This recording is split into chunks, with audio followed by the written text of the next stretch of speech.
पार्थाय प्रतिबोधितां भगवता नारायणेन स्वयं व्यासेन ग्रथितां पुराणमुनिना मध्ये महाभारतम्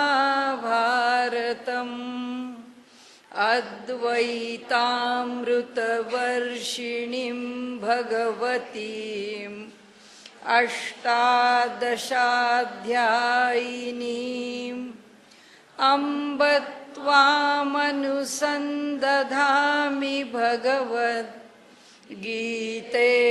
भवद्वेषिणीम्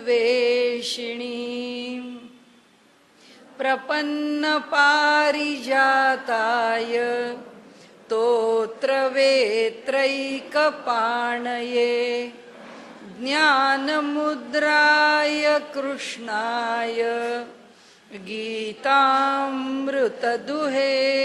नमः।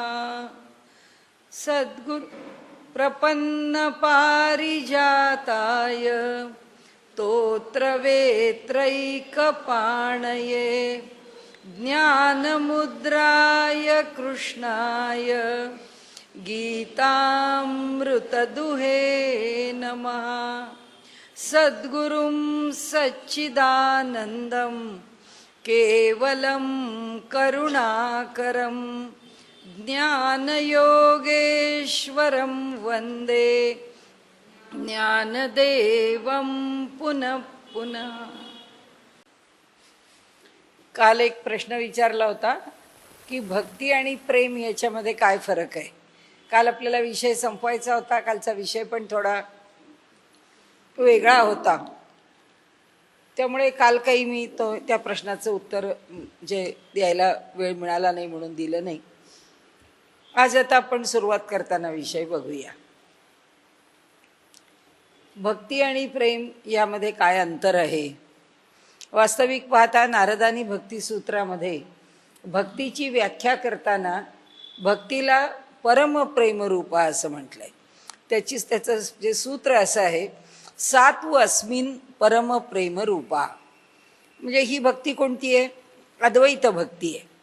अद्वैत भक्ती म्हणजे दोन प्रकारच्या भक्ती आहेत। आज जसं आपण पराप्रकृती आणि अपराप्रकृती पाहणार आहोत, तसंच भक्तीमध्ये दोन प्रकार आहेत, एक पराभक्ती आणि एक गौणी भक्ती। गौणी भक्ती ही परा म्हणजे श्रेष्ठ, आपल्याला माहीतच आहे, आणि गौणी म्हणजे तिच्यापेक्षा थोडी निम्न स्तरावरची, असं जे भक्तीचं स्वरूप आहे त्याला गौणी भक्ती असं म्हटलंय। दुसरा विषय, भक्तीचे प्रकार आपण 7व्या अध्यायात पाहिलेत। आज काही त्या विषयावरती फार पुन्हा पुन्हा घेण्याची आवश्यकता नाही। म्हणाले अर्थार्थी, जिज्ञासू, आर्त आणि ज्ञानी या 4 परी पुन्हा भक्तीच्या ठिकाणी आहेत। आणि भक्तीसुद्धा अशीच वेगवेगळ्या स्तरावरती आहे। म्हणून जर विचार करायचा भक्तीचा आणि प्रेमाचा, तर भक्तीची व्याख्या करताना भक्तीला पर्यायी शब्द म्हणून प्रेम दिलेला आहे। सातू म्हणजे ती कशी आहे? परम प्रेमरूपा। प्रेमाचं परमस्वरूप म्हणजे भक्ती आहे। परमप्रेम कसं आहे? तर म्हणाले परमप्रेम काहीच मागत नाही। प्रेमाचा रंगच भगवा आहे, त्यामुळे त्याग हेच परमप्रेमाचं स्वरूप आहे। त्याला दुसरं स्वरूप संभवतच नाही। ईश्वर मला भेटेल का? माहीत नाही। केव्हा भेटेल? माहीत नाही। कोणत्या साधनाने भेटेल? माहीत नाही। कारण काय, ह्या कशाचा मला विचार करण्याची गरज नाही। असा जो परमप्रेम करणारा भक्त आहे, तो म्हणतो भक्ती करणं एवढी एकच बाजू मला माहिती, परमेश्वराचं स्मरण करणं एवढी एकच बाजू मला माहिती।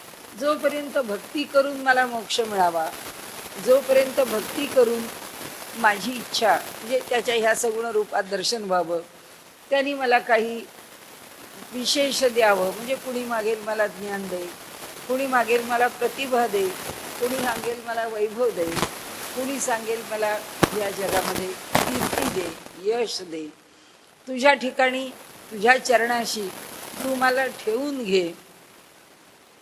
यातला परमभक्त जो आहे तो त्याला ह्यातलं काही माहीतच नाही आहे, या प्रांतातला तो भक्तच नाही आहे.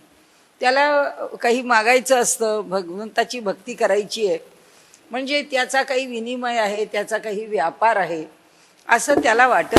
हा सगळा विनिमयच आहे. म्हणजे जेव्हा देहात असून जेव्हा एखादं कार्य केलं जातं तेव्हा त्या कार्याच्या शेवटी मागितलेलं मागणं कितीही मोठं असलं तरी ते मागणं. आणि म्हणून माऊलींनी सांगितलं की मी शेवटी हा ग्रंथ पुरा केला सद्गुरूंच्या इच्छेने आणि सांगितलं आता विश्वात्मके देवे येणे वाग्यज्ञ तोषावे. त्या विश्वात्मक देवाने ह्या यज्ञाने संतुष्ट व्हावं. कारण हा जो ग्रंथ आहे हा ग्रंथाचं म्हणजे इति म्हणजे त्या ग्रंथाचा शेवट होताना काहीतरी त्याचं फलस्वरूप लिहावं लागतं. ही ग्रंथलिखाणाच्या मागची पद्धत आहे. आणि त्यामुळे माऊलींनी म्हटलं आहे की नुसती पद्धत नाही, पण या ग्रंथाच्या साह्याने काय साधायचं आहे. कारण काही साधण्याकरताच ती मंडळी आलेली आहे, त्यांच्याकडे काही विशिष्ट हेतू सोपवलेला. हेतू म्हणजे कारण, की जे कारण सोपवले ते कारणाकरता आले. नाही तर माऊलींनी म्हटलं की जो जे वांछील तो ते लाहो, हे जसं म्हटलं आहे तसं आता विश्वात्मके देवे येणे हेही जसं म्हटलं तसं स्वधर्म सूर्य पाहो असंही त्यांनी म्हटलं. की आता स्वधर्माचा सूर्य कुणी बघायचा, ज्याच्यामध्ये ज्या धर्माकरता किंवा ज्या परंपरेशी निगडीत माऊली स्वधर्माचा सूर्य पाहो असं म्हणतात. इकडे ते स्वधर्माचा सूर्य पाहो म्हणताहेत, तिकडे 5-50 सुद्धा वर्ष नाही लोटत तर तिथे अलाउद्दीन खिलजीपासून आणि एकापेक्षा एक त्रासदायक अशी मुसलमान राजवटीची परंपरा भारतामध्ये निर्माण होते. मग त्यांनी मागितलं त्याचं बळ काय असं जर तुम्ही विचारलं तर माऊलींनी मागणं मागितलं विश्व स्वधर्म सूर्य पाहो आणि मग जो जे वांछील तो केला. मग स्वधर्माचा सूर्य जो विश्वाने पाहायचा आहे तर मग झालं कसं. इतकी सगळी लाचारी, इतका सगळा छळ, इतके अत्याचार, इतकी परतंत्रता या देशातल्या लोकांना का प्राप्त झाली. त्याचं कारण आहे की माऊलींनी सांगितलं काळ अनुकूल आहे का प्रतिकूल आहे माहिती, पण जे मागणं मागायचं आहे परमेश्वराकडे ते नेहमीच जे मागायला पाहिजे ते मागून ठेवलं. काळ बदलायला संत आलेले नाहीत, काळ सुकर करायला संत आलेले. की प्रतिकूलता जी काळाची आहे त्याला सुकरता आली पाहिजे. जसं आपल्याकडे ज्ञानेश्वरी आहे आणि मग ज्ञानेश्वरीपासून आपण सगळं पाहत गेलो तर ज्ञानेश्वरांच्या बरोबरीने नामदेवांचे अभंग, त्या दोघांच्या नंतर नाथ महाराज आहे. नाथ महाराजांनी सगळ्या समाजाचं प्रबोधन केलं. अगदी काय भोरा काय विटीदांडू काय काय एक खेळ सुद्धा सोडला नाही. हुतू काय हमामा काय एक खेळ नाही सोडला. कोणताही खेळ घेऊन उपदेश केला, कोणताही खेळ घेऊन समाजाचं प्रबोधन केलं. की अमुक एक खेळताना मुलं काहीतरी आरडाओरडा गाणी म्हणतात, बायका सुद्धा जात्यावर ओव्या म्हणतात, त्याच्याशिवाय दळण होत नाही. प्रेमाने दळण होतं, सहज होतं, मनोरंजनाने होतं. आणि त्यामुळे त्यांच्या मुखामध्ये सहज जी वाक्य येतील, त्यांच्या मुखामध्ये सहज जो विषय येईल तो विषय त्यांच्या मुखात राहावा म्हणून नाथ महाराजांनी अगदी जोगी नंतर सैलाब अशी किती नावं घातली आहेत त्याच्यामध्ये. त्या प्रत्येकाच्या वासुदेव आता तर आपले रामचंद्र देखणे कार्यक्रमच करतात आणि ही सगळी प्राचीन गीतं आहेत ती सगळी त्याच्या माध्यमामधून आणतात. तर प्रबोधनाचं साधन म्हणून त्यांनी ह्या सगळ्याचा वापर केला. त्यांच्या नंतर आले ते समर्थ आले तुकाराम महाराजांनी. प्रत्येकाचं एकाच काळामध्ये प्रयोजन भिन्न आहे. त्या एकाच नाथांच्या खांद्यावर ते दोन संत उभे राहिलेत. एक रामभक्ती सांगतो आहे, एक कृष्ण भक्ती सांगतो. तुकाराम महाराज अध्यात्म सांगतायत आणि समर्थ राज्यस्थापनेची गोष्ट सांगतायत की हे ईश्वराचं देणं आम्हाला प्राप्त व्हावं आणि हा सगळा समाज आहे तो सुस्थिर व्हावा. काय फार झालं कार्य असं नाही. 4 तर जिल्हे, त्याच्यापेक्षा राज्य कुठे विस्तारलं कुठे वाढलं. पण तेवढ्याच राज्याच्या बळावरती सबंध हिंदुस्थानमध्ये त्याचा वचक बसला. आणि त्यामुळे हा धर्म, हा समाज, हा छळबळात का असेना पण शेवटी टिकून राहिला. इतक्या प्रमाणात का आज सगळ्या समस्यांना तोंड देतो. आज MIM सारखे लोक आम्ही नाही म्हणणार भारत माता की. कुठले आहात तुम्ही? याच भूमीतला मूळचा हिंदू, त्याला बळजबरीने छळबळानी केलेला मुसलमान. पण आपल्याकडे म्हणतो तसं, आपल्याकडे म्हणच आहे, बाडगा अधिक कडवा असतो. तसं आहे ते, अधिक कडवे. आज बघा आजच्या सगळ्या बातम्यांचं रूप बदलून गेलं. आज वेगळ्याच पद्धतीने बातम्या आल्या. सगळ्या गोष्टी गमतीशीर आहेत. सगळं जे घडत आहे ते सगळं वेगळंच आहे. पण हे सगळं का घडावं लागलं, का घडतं आहे? तेरेसांना सुद्धा संत ही पदवी द्यावी असं म्हणतात. परदेशात सुद्धा संत. आता बघा आमच्याकडे परवा एक रिक्षावाले मला म्हणत होते की अहो नरेंद्र दाभोळकरांचा खून झाला, हे काही बरोबर आहे का या देशामध्ये अशा प्रकारे वागणं? म्हटलं खून होणं ही गोष्ट कधीच बरोबर नाही. खून कधीच कुणाचा होऊ नये. पण म्हटलं ज्या माणसाचा खून झाला त्या माणसानी सुद्धा एक गोष्ट लक्षात ठेवायला हवी होती की या लोकांनी शारीरिक खून एकदा केला, त्या माणसांनी दुसऱ्याच्या अंतःकरणाचे म्हणजे हजारो लोकांच्या अंतःकरणाचे हजारो वेळा खून केले. म्हटलं पंढरपूरच्या मंदिरामध्ये पूजा कशी करायची ते ठरवणार तुम्ही कोण? जर बडवे कुणी नाही तर तुम्ही पण कुणी नाही. भक्तीने हा माणूस येतो आहे, याला नमस्कार करू द्या, हे सांगणारे तुम्ही कोण? कुणाची भक्ती जज करायला, कुणाची भक्ती जाणून घ्यायला, कुणाच्या भक्तीचं अंतरंग पारखायला तुमचा काय अधिकार? म्हणजे तुम्ही तुमच्या ताब्यामध्ये घेऊन ज्याला तुम्ही अंधश्रद्धा म्हणता आणि ज्या अंधश्रद्धेचं निर्मूलन करा असं तुम्ही म्हणता, ती अंधश्रद्धा अंध आहे हे कुणी ठरवलं? नरेंद्र दाभोळकरांनी. त्याला हो कुणी म्हटलं? त्यांच्या भोवतीच्या 4 जी करणाऱ्या सोशलिस्टांनी. हे सोयीचं का ठरलं? कारण राज्य करणाऱ्या काँग्रेसच्या लोकांना. कारण निधर्मीच्या नावाखाली आपल्याला तात्पुरती मतं मिळवणं सोपं झालं. आता जगभरामध्ये म्हणजे मी सांगते आहे तो मदर तेरेसाचा विषय, की त्यांना सेंट मदर तेरेसा म्हणायचं का, याच्याकरता जी गोष्ट समोर येते त्याला काय निकष आहेत? त्या निकषांमध्ये असे निकष आहेत की त्या माणसाच्या चरित्रामध्ये किमान 4 ते 5 चमत्कार असावे लागतात. मग आता ह्या चमत्कारांचं काय करायचं? दाभोळकरांना म्हणावं जा तिकडे आणि अंधश्रद्धा निर्मूलनाच्या करता काम करायला सांगा तुमच्या लोकांना. आहेत ना त्यांचे हमीद दाभोळकर, त्यांनी जावं तिकडे.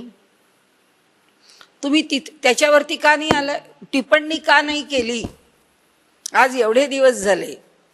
त्यांनी जेव्हा जाहीर केलं की आम्हाला मदर तेरेसांना संत बनायचं आहे, त्यांच्या चरित्रात आम्हाला शोधलं पाहिजे की किती त्यांच्या चरित्रामध्ये चमत्कार आहेत, त्या चमत्कारावरती अवलंबून आहे.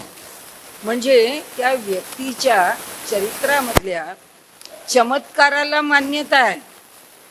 चमत्कार असले तर तो संत आहे. आणि आमच्या ज्ञानदेवांनी भिंत चालवली, रेड्यामुखी वेद वदवले, तर खिल्ली उडवताना आमचे प्रोफेसर म्हणतात की कोणी प्रोफेसर रेडे असले पाहिजेत, ज्यांचं आडनाव रेडे आहे, आणि त्यांनी वेद म्हटले असले पाहिजेत. अरे आम्ही त्यांच्यावरती कारवाई पण करत नाही. ज्ञानेश्वरांच्या कुटुंबामध्ये वंशवळ अशी उपलब्ध नाही की आमच्या घराण्यावरती आबरू नुकसानीचा खटला दाखल करा. संतांच्या करता त्यांची बाजू घेऊन झगडणारा आमच्या समाजामध्ये असा कुणीही वारकरी हरीचा लाल नाही की ज्याला दुःख होतंय की अशा प्रकारे तुम्ही आरोप करता, हे आम्ही सहन करणार नाही. मग त्यांचं काय होईल? पण ह्यांच्या बाजूला माणसं उभी आहेत. आपल्याला सांगायचं एवढंच आहे की जे ज्ञानदेवांनी मागणं मागितलं, जे नामदेवांनी मागणं मागितलं, जे कार्य समर्थांनी केलं, जे कार्य तुकाराम महाराजांनी केलं, आणि जो 700-750 वर्षाचा, एवढं नका म्हणू, 500 वर्षाचा म्हणा, जो 500 वर्षाचा आमचा प्रतिकूल काळ आहे, त्या काळामध्ये ह्या समाजाचं मनोधैर्य टिकवून ठेवण्याचं काम कोणी केलं? जे हिंदू म्हणून राहिलेत, असं वाटतं का की जे बाटले आणि जे नाही बाटले, नाही बाटलेल्यांच्यावरती छळ आलाच नव्हता म्हणून नाही बाटले, असं मुळीच नाही आहे. त्यांना सुद्धा प्रचंड छळबळाला तोंड द्यावं लागलेलं आहे. पण ते हिंदू हिंदू राहिले. काही बाटले गेले, आमिषाला भुलले आणि बाटले गेले. आपल्या पुढे सांगण्याचा विषय एवढाच आहे की सर्व काळ ह्या संतांनी केलेलं जे कार्य आहे, ते कार्य हे समाजहिताचंच कार्य आहे. आणि त्या समाजहिताच्या कार्यामध्ये आपण आता जसा विषय मांडतो आहोत की भक्ती आणि प्रेम, ही भक्ती ह्या समाजामध्ये रुजवायची आहे आणि ती भक्ती वाढीला लावायची आहे. हे संतांचं कार्य, संतांनी जे जारी ठेवलं ते कशाच्या जोरावर ठेवलं? माणसाच्या ठिकाणी असणाऱ्या उपजत प्रेमाच्या. विषय आपला मूळचा काय की मागणं मागायचं का नाही मागायचं. भक्तीमध्ये यांनी मागणं मागितलं, आता इथे समर्थांनी मागणं मागितलं, कल्याण करी रामराया. ते म्हणतात तळमळ तळमळ होतची आहे. म्हणाले आरंभिली बोहरी, नाशाला सुरुवात झाली आहे. दास म्हणे आम्ही केले पावलो. काय पावलो? फक्त 4च जिल्ह्याचं राज्य मिळालं शिवाजी महाराजांच्या समर्थांच्या समोर. शिवाजी महाराजांच्या नंतर राहिलेलं असताना संभाजी महाराज जाऊन शत्रूला मिळाले, हे सुद्धा पाहावं लागलं. त्याचं पत्र कडक शब्दात संभाजी महाराजांना लिहावं लागलं. अत्यंत व्यथित झाले. पण हे सगळं पाहावं लागलं संतांना. समाजाची ही स्थिती त्यांना कळत नव्हती का? कळत होती. पुढचा काळ दिसत नव्हता का? दिसत होता. पण हे कालाचं चक्र आहे, हे असंच चालू राहणार आहे. आणि त्यामुळे ह्या कालचक्रामध्ये चांगला आणि वाईट काळ येणारच आहे. मग येणाऱ्या चांगल्या आणि वाईट काळाला तोंड देताना मनुष्याच्याकडे श्रद्धेचं बळ असावं लागतं. आणि आपण काल म्हटलं तसं मदाश्रय, हा माझा जो आश्रय आहे, तो घेताना मला काय प्रार्थना करशील, त्यावेळी काय मागणं माझ्याकडे मागशील? समर्थ म्हणतात म्हणा रामरायांना कल्याण करी रामराया. तू आता आमचं कल्याण कर, याच्यापेक्षा आम्ही काय मागणार तुला? ह्या मागण्यामध्ये जेव्हा वैयक्तिक काही नाही, जेव्हा मागणारा कोणत्याही स्वार्थाने प्रेरित झालेला नाही, मागणं हे ज्यांनी विश्वाकरता मागितलेलं आहे. उपनिषदांनी म्हटलं की ते मागणं मागणं नाहीच आहे, तो समाजाकरताचा आशीर्वादच आहे. आणि म्हणून ईशावास्य उपनिषदामध्ये तो ऋषी मागतो की हिरण्मयेन पात्रेण सत्यस्य अपिहितम मुखम तत्वम पूषण अपावृणू सत्यधर्माय द्रष्टये. तो म्हणतो बाबा भगवंता, हे सगळं जग असं आहे, हे लोक का भ्रमित होतात, हे लोक का चकित होतात? त्याचं कारण असं की तू जे सत्य आहे ते सत्यच मुळी सुवर्णाच्या अत्यंत सुंदर अशा चकचकीत आकर्षक पात्रामध्ये झाकून ठेवलेलं आहेस. त्याचं तोंड बंद केलेलं आहेस. अपिहितम मुखम, तोंड पण बंद केलंयस. त्यामुळे आत काय दडलंय कुठे कळतं आहे? हे जे वरचं आहे, हे जो त्याचा बहिरंग आहे, तोच आम्हाला आकर्षित करतोय.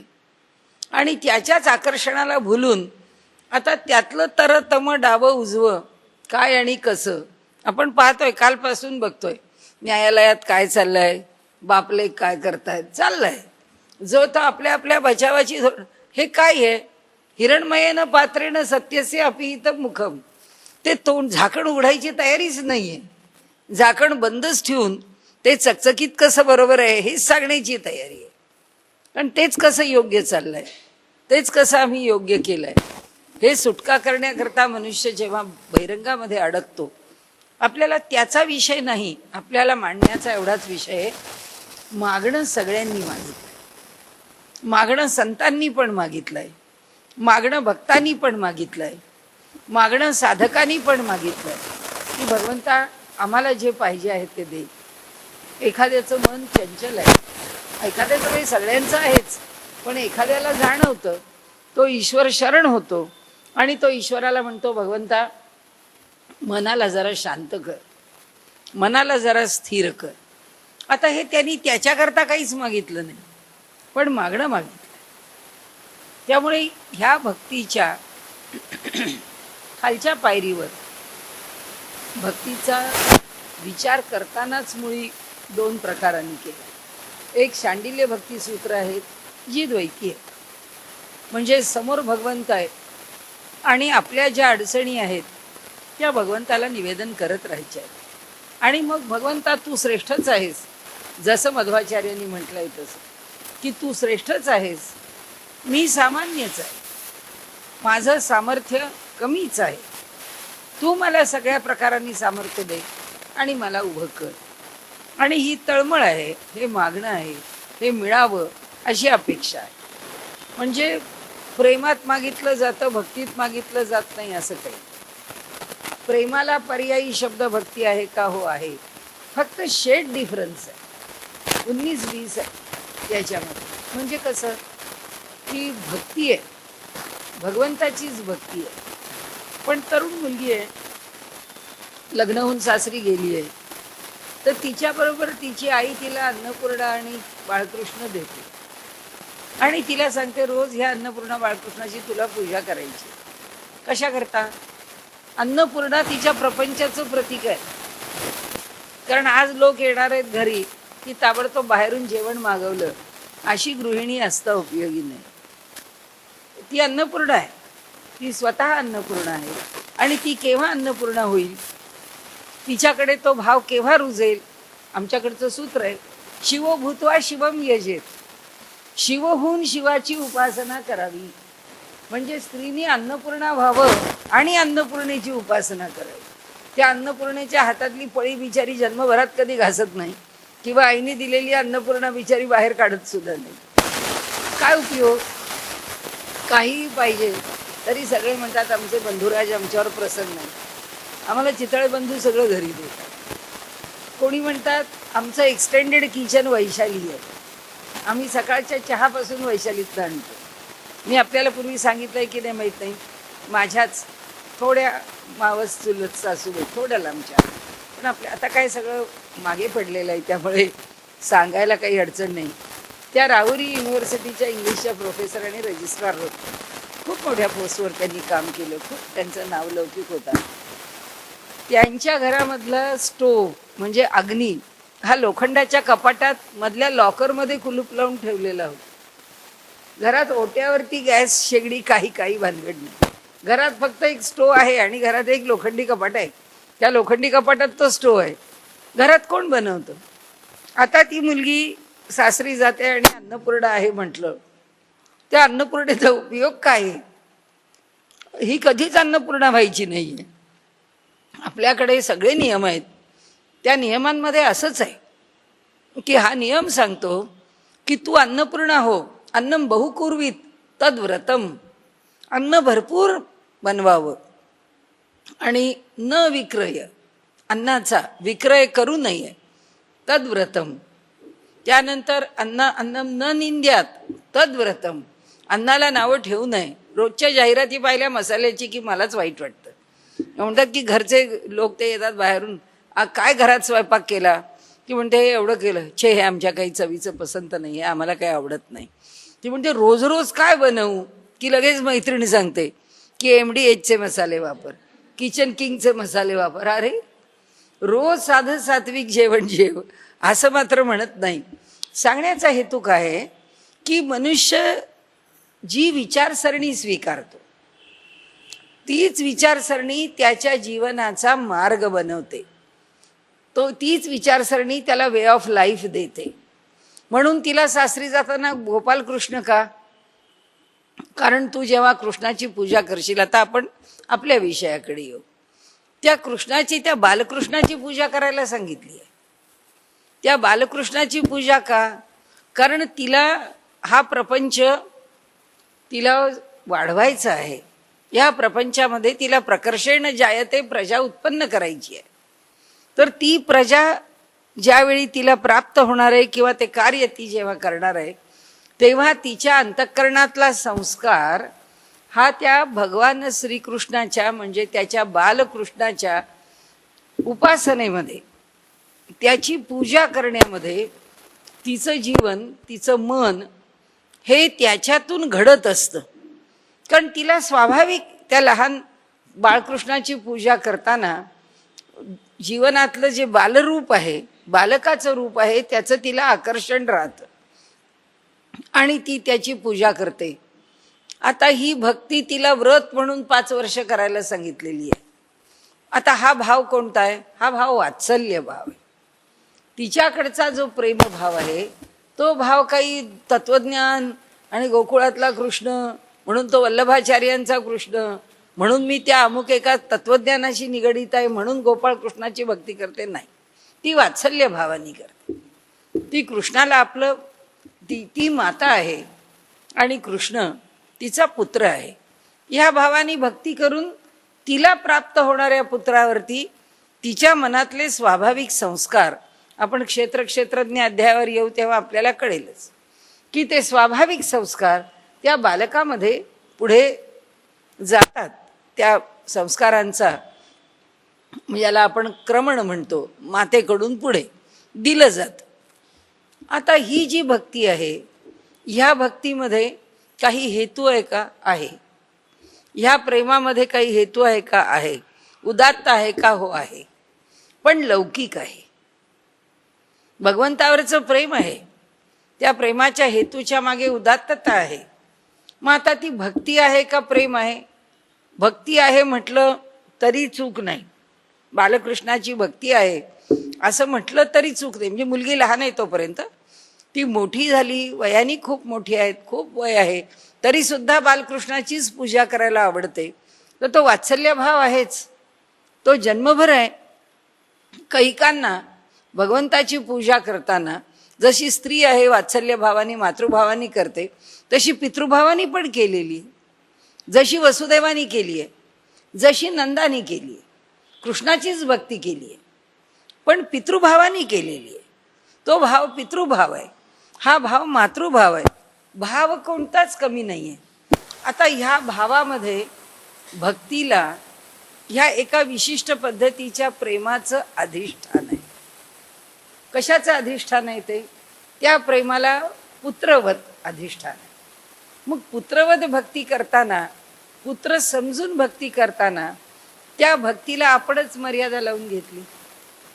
तो पुत्र आहे, ही मातेनी मातृभाव धारण करून, वत्सल भाव धारण करून कृष्णाची उपासना करताना मर्यादा स्वीकारली. आता भक्तीमध्ये मर्यादा राहील का? म्हणून म्हणलं 19-20च फरक आहे. भक्तीमध्ये असं आहे, परमात्मा कोणत्याच भावामध्ये पुढे आकलन करायचं नाहीये, तो निर्गुण निराकार रूपामध्ये जाणायचा आहे. सगुण रूपामध्ये त्याचं आलंबन कोणतंही घेतलं तरी ती भक्ती पुढे व्यापक होत जाते. ही भक्ती सुद्धा पुढे व्यापक होणार का तशीच राहणार? यशोदेची भक्ती आहे, देवकीची भक्ती आहे, वसुदेवांची भक्ती आहे, नंदाची भक्ती आहे, गोपिकांची भक्ती आहे. फरक आहे. कोणी म्हटलं नाही की नंदासारखी भगवान श्रीकृष्णाची भक्ती करा, कोणी म्हटलं नाही वसुदेवासारखी भक्ती करा. पुत्रवत प्रेम आहे. त्या पुत्रवत प्रेमामध्ये असणारा जो पिता पुत्र माता पुत्र हा जो धागा आणि भाव आहे, त्या भावाची मर्यादा आहे. तेव्हा ते प्रेम त्याच स्तरावरती सीमित आहे. भक्तीच्या पातळीवर गोपिका त्यांनी सगळंच सोडलंय.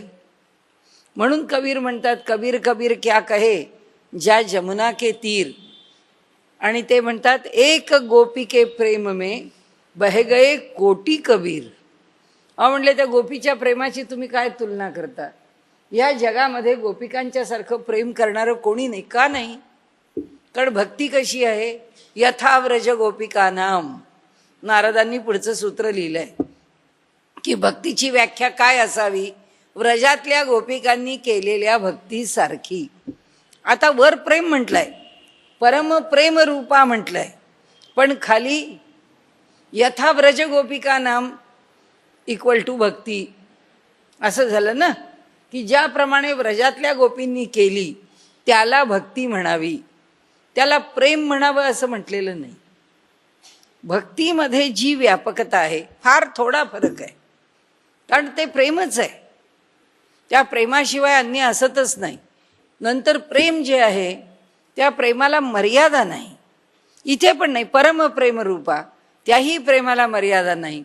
पण प्रेमाला ज्या भावामध्ये सीमित करून घेतलं त्या भावाची मर्यादा सगुण उपासनेमध्ये राहिली. गोपिकांनी सगुण उपासनेत सुद्धा भावाला सीमित केलं. कृष्णाला काय मानलं, जे मानलं त्याची अपेक्षाच केली नाही. काही मानलं का मानलं नाही, आपण समजूच शकत नाही की त्यांनी कृष्णाला काय मानलं. कारण कृष्णाने काय, त्याला तो जो गोकुळातून निघून गेला तो काय पुन्हा गोपिकांना भेटायला आला का? त्या काही तीर्थक्षेत्रावरती एकदा भेट झाली असेल ती, पण पुन्हा गोपिकांची भेट झाली नाही. त्यामुळे नारदांना त्या भक्तीचे प्रकार करताना, भक्तीचे पण प्रकार आहे, त्या भक्तीचे प्रकार करताना त्यांना शेवटची सर्वात श्रेष्ठ भक्ती परमविरहासक्ती भक्ती असं म्हणावं लागलं. 11वी भक्ती येते नारद भक्ती सूत्रामध्ये, जी परमविरहासक्ती आहे, की गोपिकांच्या ठिकाणी भगवान श्रीकृष्णाचा परमविरह आहे. भगवंत त्या गोपिकांना भेटायला येण्याकरता केव्हाही येणार नाही हे गोपिकांना माहिती आहे. परंतु तरी सुद्धा भगवंत आपल्या बरोबरच आहे असं धरून, किंवा ही भावना मनामध्ये सच्चेपणाने इतकी जागृत आहे की त्या सातत्याने भगवंताच्या सहवासात. आणि म्हणून ही भक्ती आपल्याला लाभावी, किंवा ही भक्तीच खरी श्रेष्ठ आहे, याच्यावर टिप्पणी करताना नाथ महाराजांनी असं म्हटलंय की भक्तीचा उत्कट भाव हा सगळ्या संतांनी विरहिणीमध्ये दाखवला. ज्ञानेश्वरांच्या विरहिणी तर खूपच प्रसिद्ध आहेत आणि फारच सुंदर आहेत, त्याचा भावही फार सुंदर आहे. आणि त्याची उत्कटता जी त्याच्यामध्ये प्रकट केली आहे, नाथांनी त्या सगळ्यावरती एकाच छोट्याशा ओवीमध्ये त्या सगळ्याला एक समर्पक असं शब्दामध्ये बांधून ठेवलंय. ते म्हणाले की ही विरहिणी कशी बोलते, ही विरहिणी कशी तयार होते, ही विरहिणी रचना कशी आहे, ते सांगताना ते म्हणतात विरहिणी विरहा विरहित बोल. हा जो विरहिणी प्रकार आहे जो भगवंतांनी रचावा, ती विरहिणी भगवंताच्या विरहाशिवाय निर्माण झालेली. कारण भगवंताचा विरह किंवा भगवंत नाही अशी स्थिती गोपिकांच्या जीवनामध्ये येतच नाही. असं असून सुद्धा भगवंत भेटला नाही या स्थितीमधली जी उत्कटता आहे, ती उत्कटता त्यांच्या भक्तीत आहे. आणि ती प्रतिक्षणाला, म्हणून हनुमंतांनी त्याचं वर्णन सुंदर केलं. ते म्हणाले प्रभू रामचंद्रांच्या विषयीची जी माझी भक्ती आहे ती भक्ती प्रतिक्षणाला वर्धिष्णू आहे. प्रतिक्षणाला का? कारण जितका काळ पुढे चालला आहे आणि जितका काळ पुढे जातोय तो काळ भक्ती करण्याकरता मिळतोय. म्हणजे मागच्या क्षणाच्या भक्तीची उत्कटता पुढच्या क्षणाला अधिक आहे, कारण पुढचा क्षण अधिक विरहाचा आहे, त्याच्या पुढचा क्षण त्याच्या मागच्या क्षणापेक्षा अधिक विरहाचा आहे. म्हणून ते म्हणतात विरहिणी विरहा विरहित बोल. ही विरहिणी का निर्माण होते, भगवंताच्या भक्तीची इतकी उत्कटता का सांगितली जाते, त्याचं कारण असं की जसा काल पुढे जातो तसं त्या भक्तीची उत्कटता वाढतच जाते, त्याला मर्यादाच नाही. अशी सात्व अस्मिन परम प्रेमरूपा, म्हणून परम शब्द टाकलाय. प्रेमाला तर ते परम प्रेमरूप आलं तर भक्ती इक्वल टू प्रेम, परमप्रेम, यात काही फरक नाहीये. जर प्रेमामध्ये परी आल्या, आपण आता म्हटलं त्याप्रमाणे वेगवेगळ्या प्रकारांनी भगवंतावरती प्रेम केलं, तर त्या प्रेमामध्ये भगवंताकडनं अपेक्षा असेल त्या त्या नात्यामधला तो आनंद मिळवत असेल. ते ती सुद्धा एक वृत्ती आहे की भगवंताला पुत्र मानला आणि पुत्र मानून भगवंताची भक्ती केली, तर तो जो पुत्रभाव आहे, जो अंतःकरणाला सुख देणारा आहे. मी आपल्याला पूर्वी एकदा त्यांची गोष्ट सांगितली असेल. इस्लामपूरची घटना आहे. तिथे त्या डॉक्टर होत्या.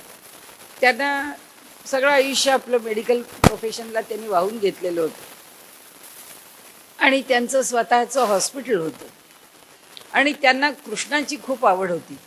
त्यांनी एक छानशी कृष्णाची मूर्ती आणली, मोठी बालकृष्णाची, आणि त्या म्हणाल्या की या बालकृष्णाची उपासना आपण करायची. आता खरं म्हणजे गायनेकोलॉजिस्ट केव्हाही जावं लागतं, कधी 2-2, 4-4 तास थांबावं लागतं, अडचण येते.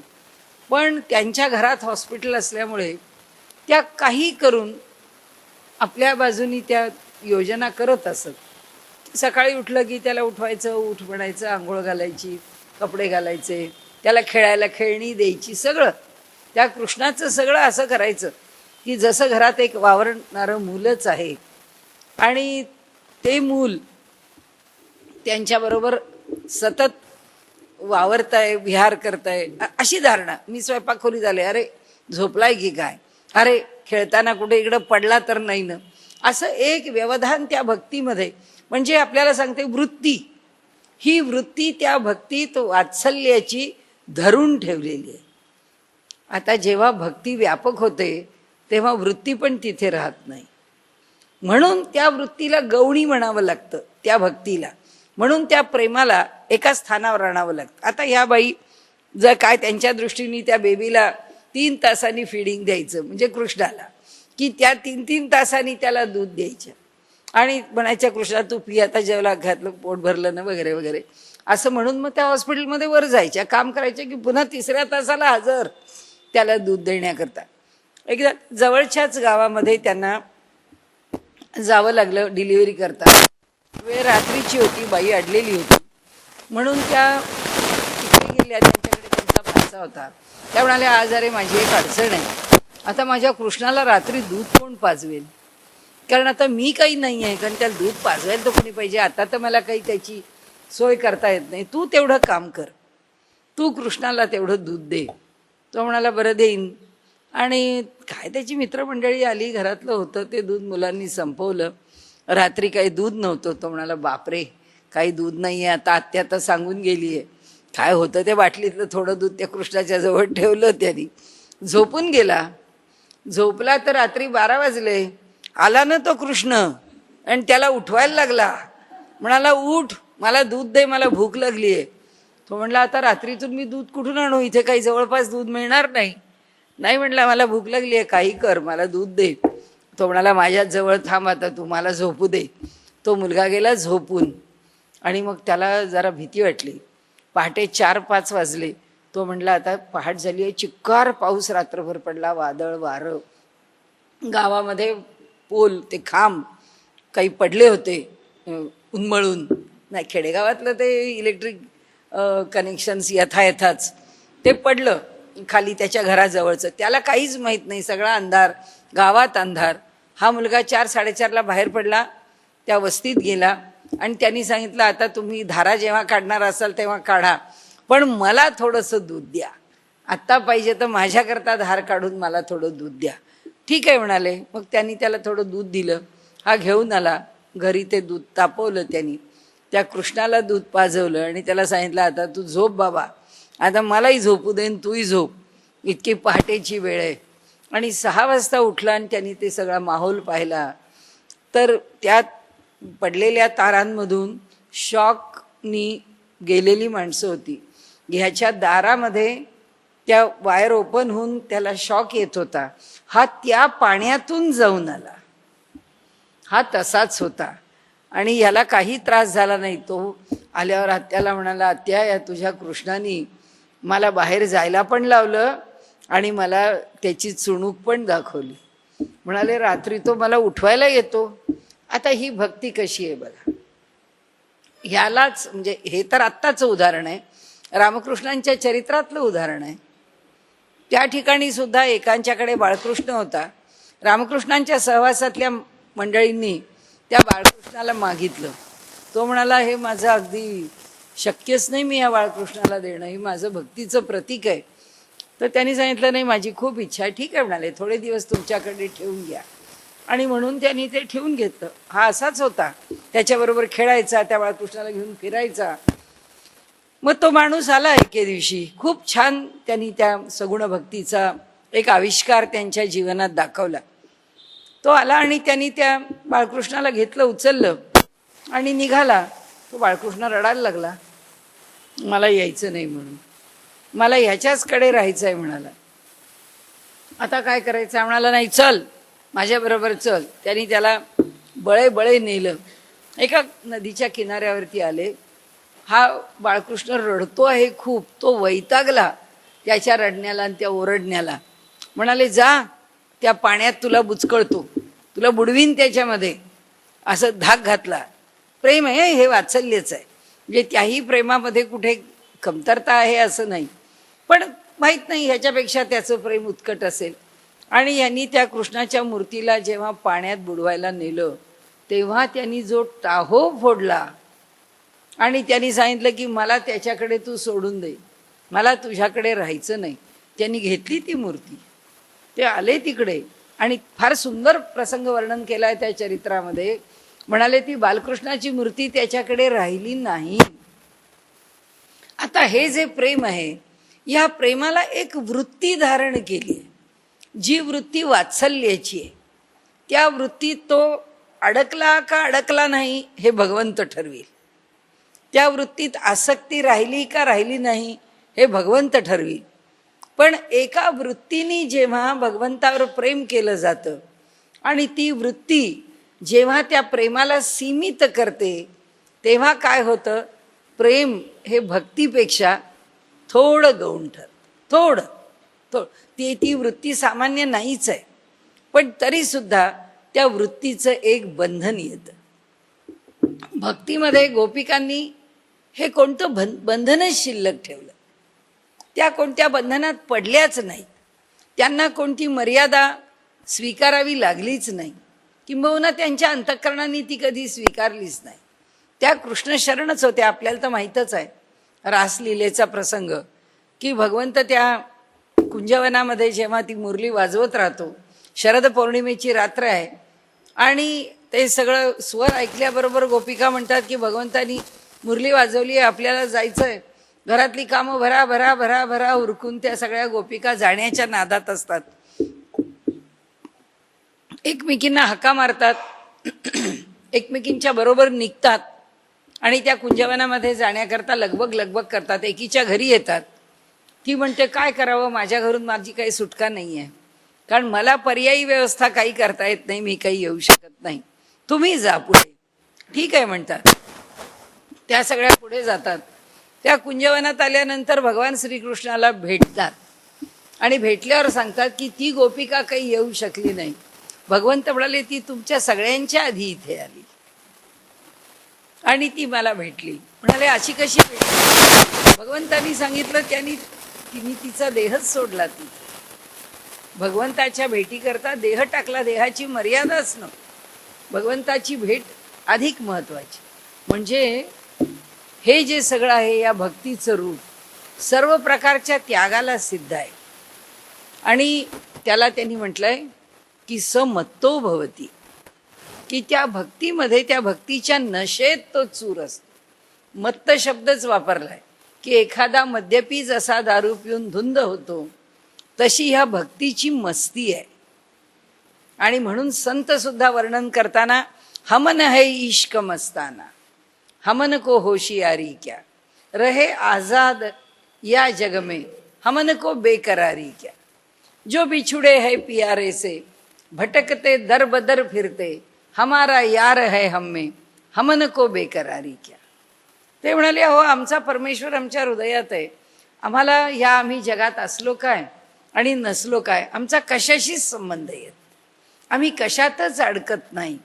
आणि त्यामुळे लौकिक पातळीवरची आपल्यासारखी सामान्य भक्ती, देवाणघेवाणीची भक्ती, पण एकच आहे की ह्या भक्तीमध्ये या भक्तांचे जे प्रकार आहेत, तेवढा शेवटचा मुद्दा बघून आपण थांबू.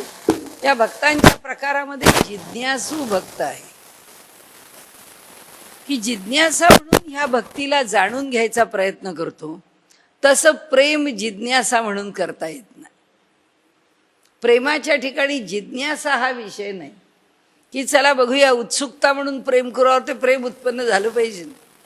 कारण असं जिज्ञासा म्हणून प्रेम नाही उत्पन्न हो.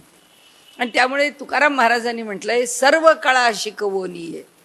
सर्व प्रकारच्या कला मनुष्याला शिकवून समजून घेता येतात, त्याच्यामध्ये प्रावीण्य मिळवता येतं, त्याच्यात पुढे जाता येतं.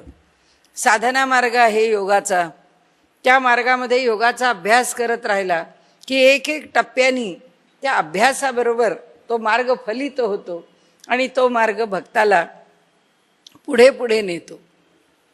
पण म्हणाले भक्ती म्हणजे भक्ती किंवा प्रेम ही गोष्ट अशी आहे की जी अंतःकरणातून आधी प्रेम निर्माण व्हावं लागतं, विश्वास निर्माण व्हावा लागतो.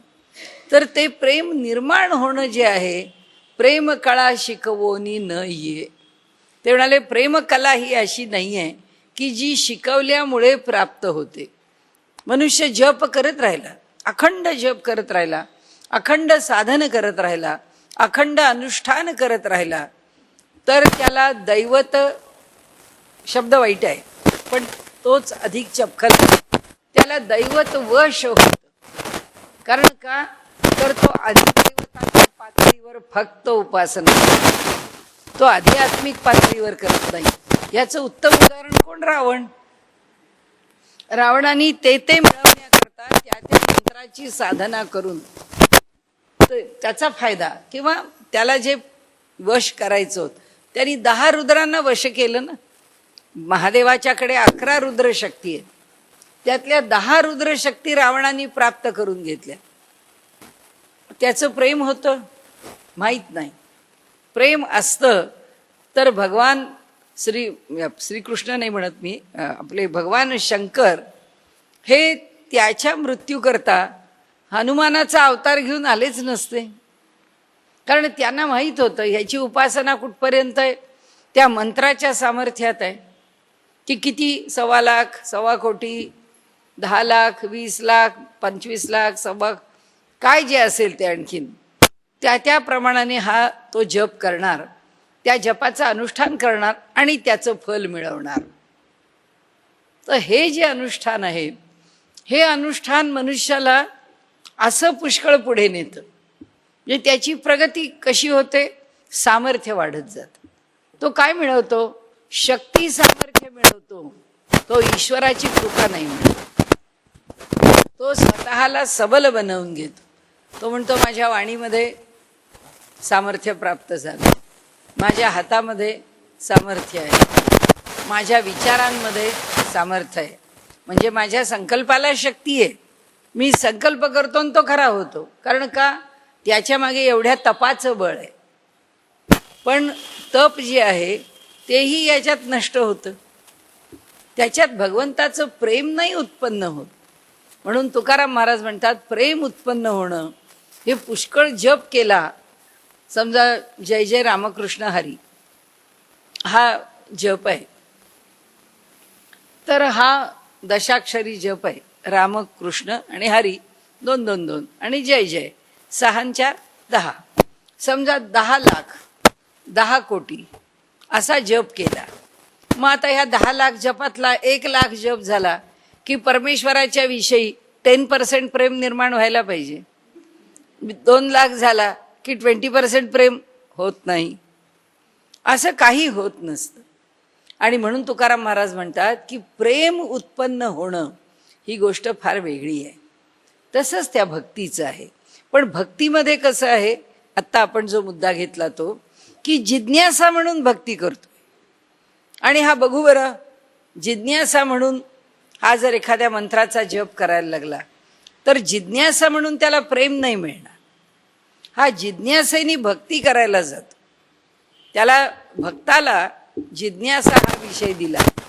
आणि भगवंतांनी सांगितलं की केवळ परमात्मा कसा आहे, तो कसा राहतो, काय करतो, त्याचं स्वरूप काय आहे, तो किती व्यापक आहे, याच्याकरता हा जिज्ञासू भक्त आहे.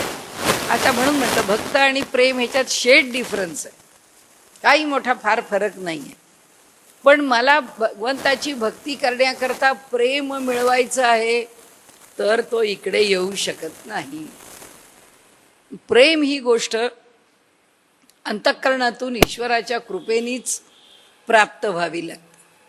त्यामुळे भक्ती आणि प्रेम याच्यातलं अंतर जर विचारात घ्यायचं तर हे इतपत आपल्याला विचारात घेता येतं की काय अंतर आहे. आणि नाही तर आपण विचार केला तर सर्व ठिकाणी ते एकमेकांचे पर्यायी शब्द आहेत.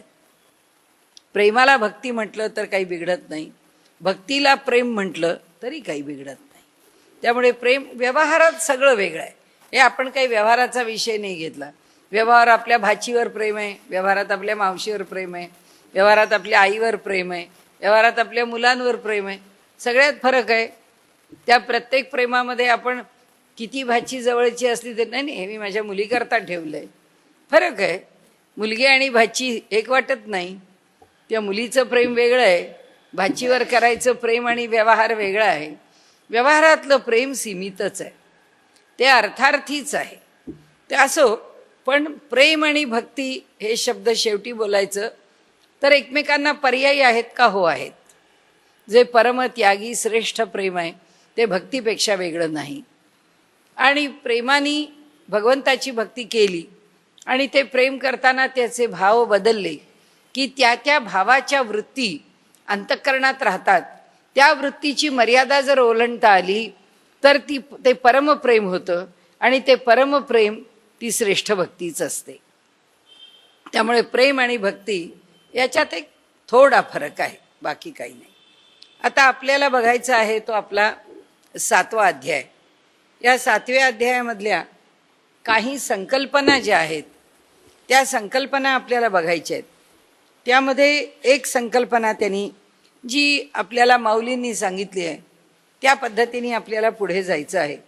माऊलींनी म्हणजे भगवंतांनी तेच सांगितलंय, पण लोकांनी त्याचे अर्थ लावताना वेगवेगळे लावलेले आहेत. माहीत नाही आपल्याला का लावले. आता इथे 3 शब्द समजून घ्यायचे, ज्ञान, विज्ञान आणि अज्ञान. आता इथे ज्ञानाची व्याख्या केली आहे माऊलींनी. मग ज्ञानाची ये वेळे झाकती जाणीवेचे डोळे, जैसी तिरी नाव न ढळे टेकली सांती. 7वा अध्याय, पहिला श्लोक आणि त्यातली 4थी ओवी. म्हणाले ज्ञान जेव्हा प्रकट होतं किंवा ज्ञानाची प्रक्रिया जर वर्णन करून सांगायची तर त्या ज्ञानाच्या वेळी ज्ञानाच्या घटकेत काय घडतं? झाकती जाणीवेचे डोळे. झाकती जाणीवेचे डोळे. मग इथे जाणीव म्हणजे ज्ञान नाही का? नाही, इथे जाणीव म्हणजे बुद्धी.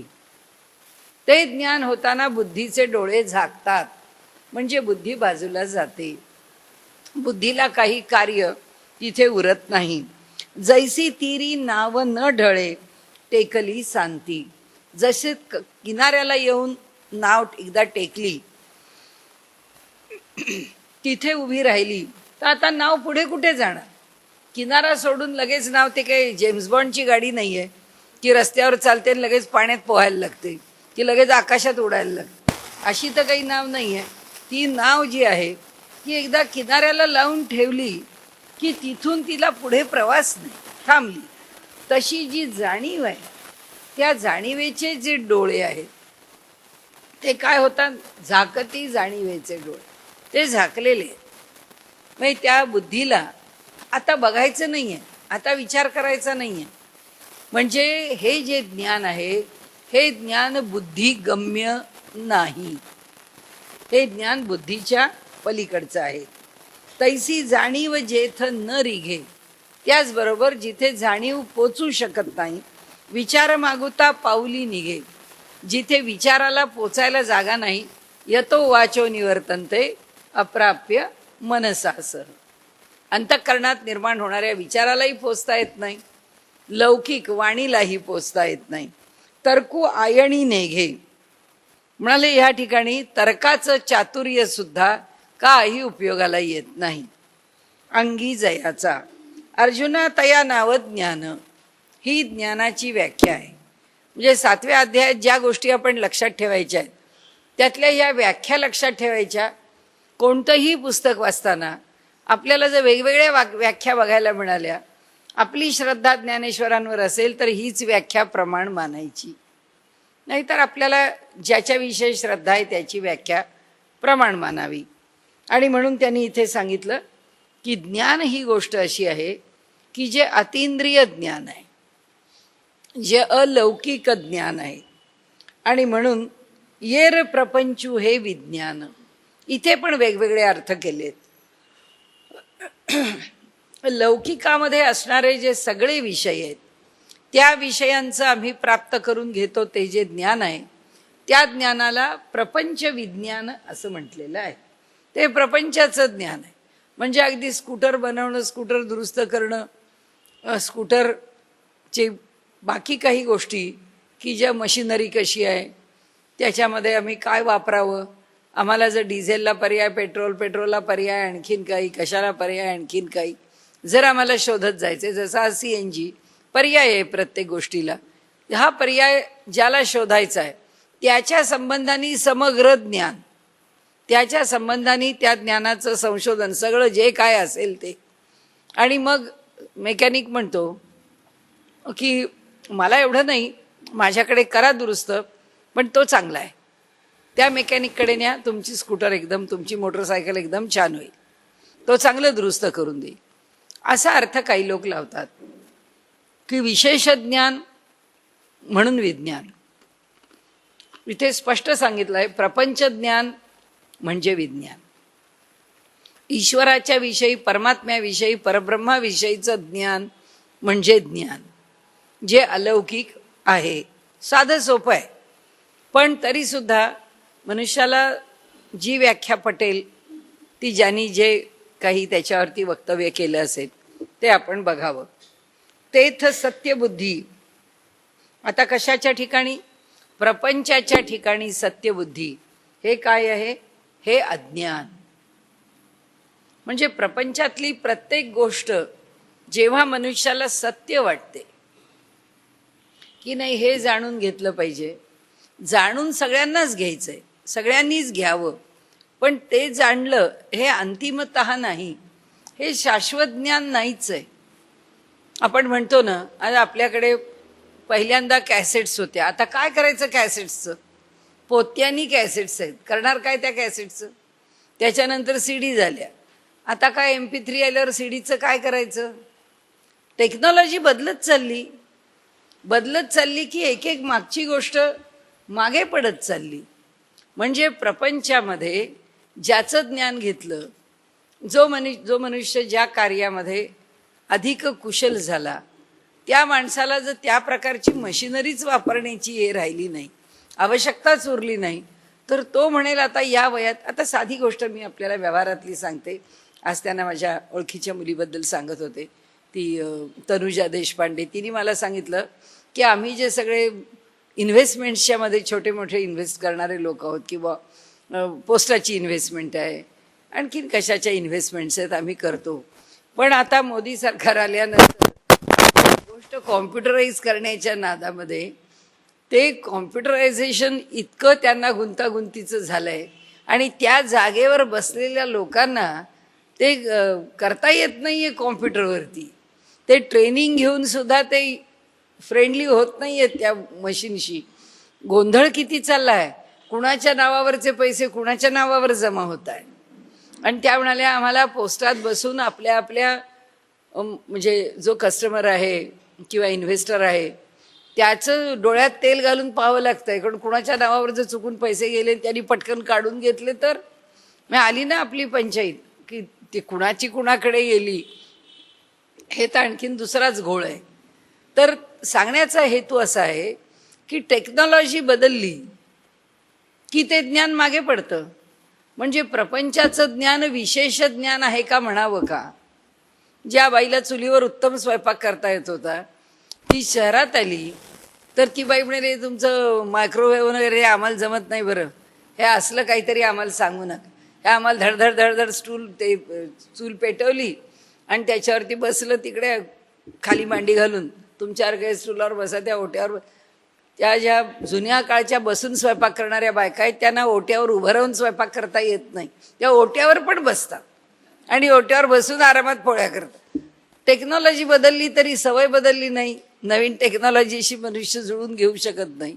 उभं राहून स्वयंपाक करणारी बाई बसून स्वयंपाक करू शकत नाही, तिला बसून स्वयंपाक करता. सांगण्याचा हेतू असा की ह्या प्रपंचातलं जे ज्ञान आहे, हे प्रपंचातलं ज्ञान हे बदलणारं ज्ञान आहे.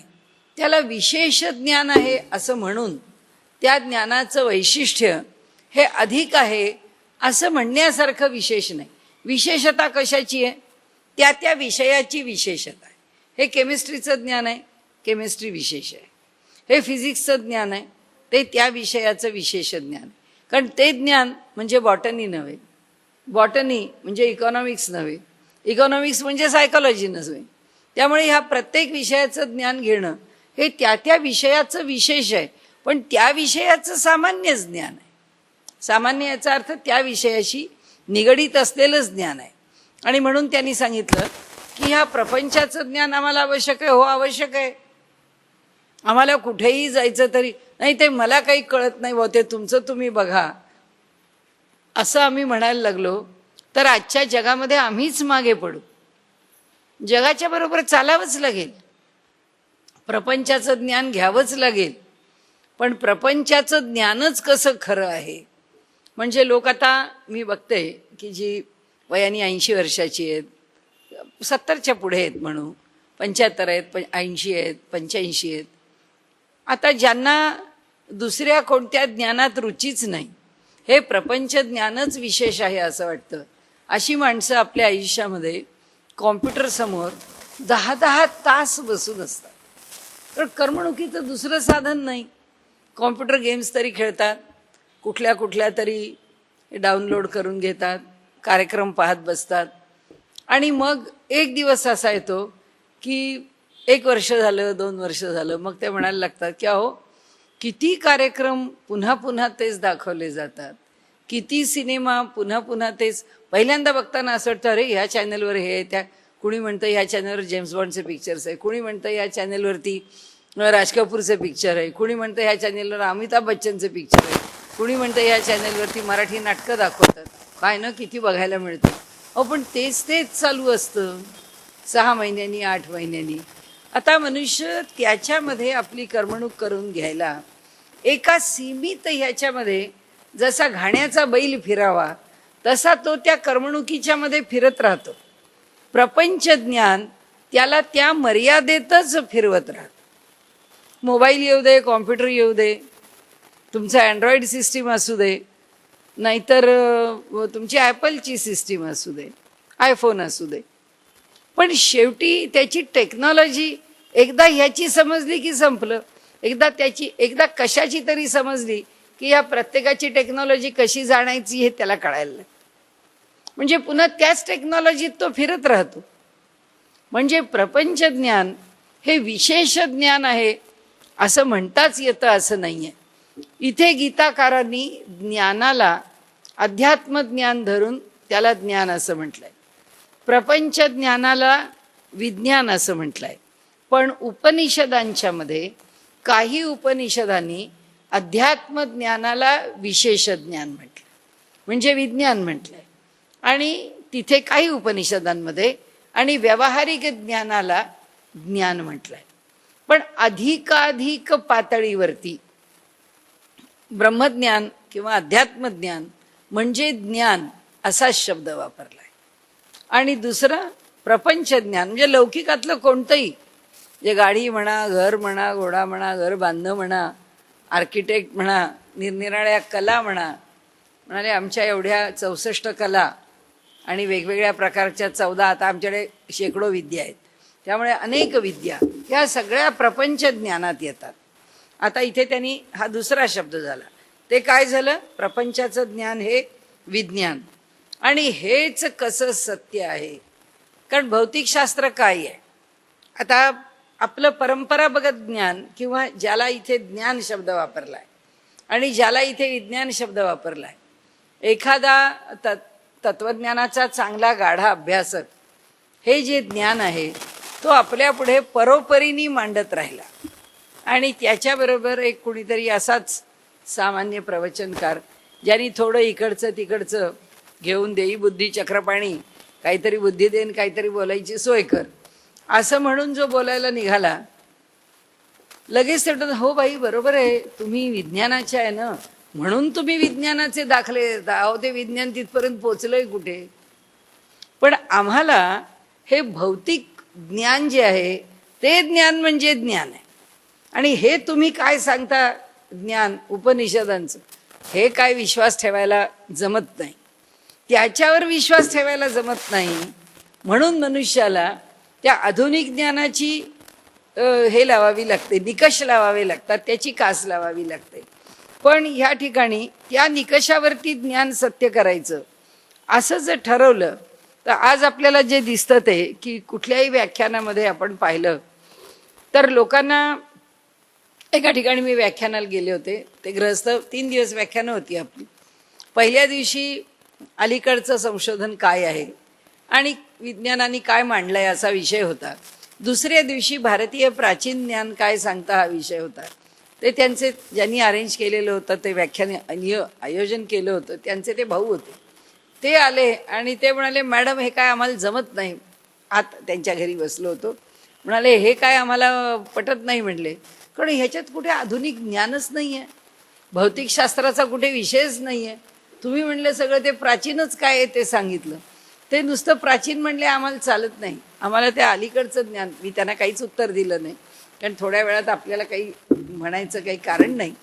सांगण्याचा हेतू असा आहे की ज्या ज्ञानाला मर्यादा आहे, जे ज्ञान रोज बदलतं आहे, ज्या ज्ञानाने आपल्या निकषाने आपल्याला एका स्थानावर आणून ठेवलेलं नाही आहे, ते ज्ञान आम्ही प्रमाणभूत मानतो. आणि जे प्रामाण्याने सिद्ध झालेलं आहे, हजारो वर्ष जे ज्ञान सिद्ध आहे ते ज्ञान आम्ही असं समजतो की त्याला भौतिकशास्त्राचा निकष पाहिजे. मग ते गृहस्थ तिसऱ्या दिवशी होते. मग त्या दिवशी त्यांना सांगितलं की हा जो विषय आहे आईन्स्टाईननी काय म्हटलं आहे, आईन्स्टाईनची स्वतःची धारणा काय, विषय समाप्तीवरती होता आणि त्यावेळी पुन्हा जगभरामध्ये या विषयासंबंधी काय चाललंय काय नाही हा आला. तर त्यांनी मला सांगितलं बाई हां हे बरोबर आहे, म्हणजे तुम्ही आज बरोबर विषय मांडला.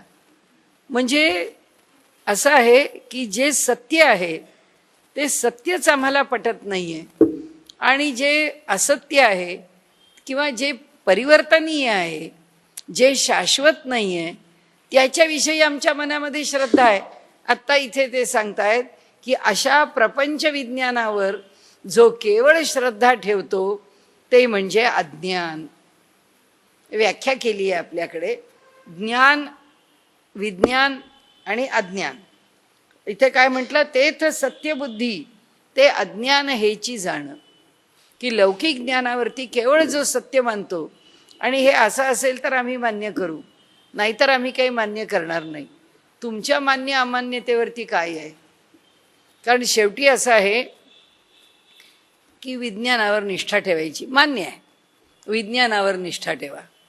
आताचे जे शास्त्रज्ञ आहेत ते शास्त्रज्ञ असं म्हणतात की आमच्या ब्रह्मांडामध्ये जेवढे ग्रह तारे आमच्या दृष्टीपथामध्ये आलेले आहेत, दृष्टीपथ म्हणजे काय, जी त्यांची कुठे निष्कर्ष आहेत, कुठे तर्क आहेत, कुठे दुर्बिणीच्या आधाराने आहेत, कुठे अनुमानाने आहेत, पण त्यांनी जे काय मानलं आहे त्याच्या पलीकडे ते म्हणतात की कोट्यावधी गॅलेक्सीज आहेत. त्याच्या पलीकडे आम्हाला माहीत असलेलं आकाशातलं किंवा ग्रहगोलांचं किंवा आकाशगंगांचं जे ज्ञान आहे त्याच्या पलीकडे अज्ञात ज्ञान त्या हिमनगासारखं आहे की तो हिमनगाचा 1/8 भाग पाण्याच्या वर असतो, 7/8 भाग खाली असतो. तर तो शास्त्रज्ञ म्हणतात की हे इतकं आम्हाला अज्ञात आहे आणि ते किती लांब आहेत आमच्यापासून, तो कोट्यावधी प्रकाश वर्ष. आणि आपल्याला माहिती आहे 1,80,000 मैल हा प्रकाशाचा दर सेकंदाचा वेग आहे, म्हणजे किलोमीटरमध्ये 3 लाख किलोमीटर दर सेकंदाला प्रवास करतो प्रकाश. या सेकंदाच्या मापानी वर्ष करायचं, म्हणजे वर्षभरामध्ये तो प्रकाश किती प्रवास करतो, 80 कोट्यावधी वर्ष. म्हणजे ते आमच्यापासून किती लांब आहेत, म्हणजे आमचं ब्रह्मांड केवढं आहे हे कोण सांगतो? शास्त्रज्ञ. यातलं त्याला किती कळलं आहे, पण त्यांनी यातलं काहीच पाहिलं नाही आहे. ही सुद्धा त्याची फक्त विचारावरून केलेली तर्काची बाजू आहे, ती आम्हाला मान्य आहे. मग ही कशी मान्य होते? ज्याचं प्रूफ, ज्याची सिद्धता त्याच्याकडे नाही आहे, तो फक्त शास्त्रज्ञ म्हटलं की सगळं हो, आणि आमचा शेंडीवाला भटजी म्हटलं की सगळं नाही. हे काय प्रकरण आहे की आम्हाला मान्य नाही की यांनी काय केलं असेल, यांचं काय म्हणणं आम्ही नाही मान्य करत. आता त्या शास्त्रज्ञाला जर विचारलं की बाबा रे हे तू बोलतोयस हे काय आहे, तो म्हणतो हा माझा केवळ तर्क आहे, त्याचा तर्क आम्ही मान्य करतो. इथे भगवंत आधीच सांगतात की अर्जुना, तू म्हणतोयस की तुला मला जाणायचं आहे. तुला जर मला जाणायचं आहे तर तुला माझं यथार्थ स्वरूप समजून घ्यायला लागेल. ते समजून घेताना आधी तुला तुझा विचार समजून घ्यायला लागेल की तू काय विचार करतोस. ज्ञान म्हणजे काय आहे, विज्ञान म्हणजे काय आहे, आणि तुझं अज्ञान म्हणजे काय आहे, या तिन्ही गोष्टी तुला कळायला पाहिजेत. म्हणून भगवंतांनी सांगितलं की हा अगदी पायाभूत तुला तुझ्या जाणीवेचा विषय आहे, तुझ्या बुद्धीचा विषय आहे. त्याच्या पुढचा मनुष्यानाम सहस्रेषु. आता या मनुष्यानाम सहस्रेषु काय? कश्चित यतती सिद्धये. ते म्हणतात अगदी कुणीतरी एखादा, आणि त्याच्याकरता माऊलींनी शब्द वापरलाय विपाये लेयाची येथ धीमसा. 1001 लोकांच्या मध्ये कुणाला तरी काहीतरी ईश्वर आहे याच्याबद्दल एक जिज्ञासा. म्हणून आपण मगाशी म्हटलं ना की भक्ती जिज्ञासेत होऊ शकते, प्रेम जिज्ञासेत होऊ शकत नाही. म्हणजे जिज्ञासा म्हणून कुणीतरी कुणाच्या मुलावरती हा माझा पुत्र आहे म्हणून प्रेम करणे जिज्ञासा कसली, असं नाही होऊ शकत. भक्ती होऊ शकते. आणि म्हणून इथे त्यांनी म्हटलं की कुणाला तरी एखाद्याला इच्छा निर्माण होते. इथे विपाई लिया, विपाई लेया, तर या अशा एखाद्याला तैसिया घिवसे करा बहुवसा माझी विरळा जाणं, आणि त्याच्यामधून स्वरूपज्ञानाविषयी त्याला इच्छा होणं आणखीन विरळ आहे. आणि म्हणून त्यांनी सांगितलं इथे की ह्या हजारो लोकांच्या मध्ये कुणीतरी हे जाणण्याचा हजार हजार हजार सगळंच बघत गेलं तर यततानाम अपि सिद्धानाम कश्चिन माम वेत्ती तत्वतः. म्हणजे 3 तर आले, मनुष्यानाम सहस्रेषु अगदी 1000च धरले, त्यातला एखादा की त्या 1000नंतर आणखीन त्याला गुणला आपण की पुढचा कोण, जिज्ञासेनी पुढे येतो म्हणजे 1000 त्याच्यात किंवा अधिक करा, काय आपल्याला जे त्यांनी मल्टिप्लाय करून पुढे जायचं असेल तसं जाऊ. तिसरे कोण, त्यांच्याही मधून, त्या 1000च्या मधून जो कोणी एखादा प्रयत्नशील होतो ते झाले 1000.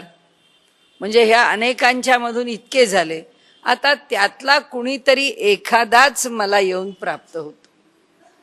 म्हणजे इथे गणित जे आहे भगवंतांनी सांगितलं म्हणून सामान्य गान हे. म्हणून सामान्य कोण सामान्य नाही, हे ज्ञान अर्जुना सामान्य नाही आहे. मी तुला जे सांगतो आहे या युद्धभूमीवर, तुला असं वाटतंय की तुझी मनधरणी करण्याकरता सांगतोय, तुझं मत परिवर्तन करण्याकरता सांगतोय.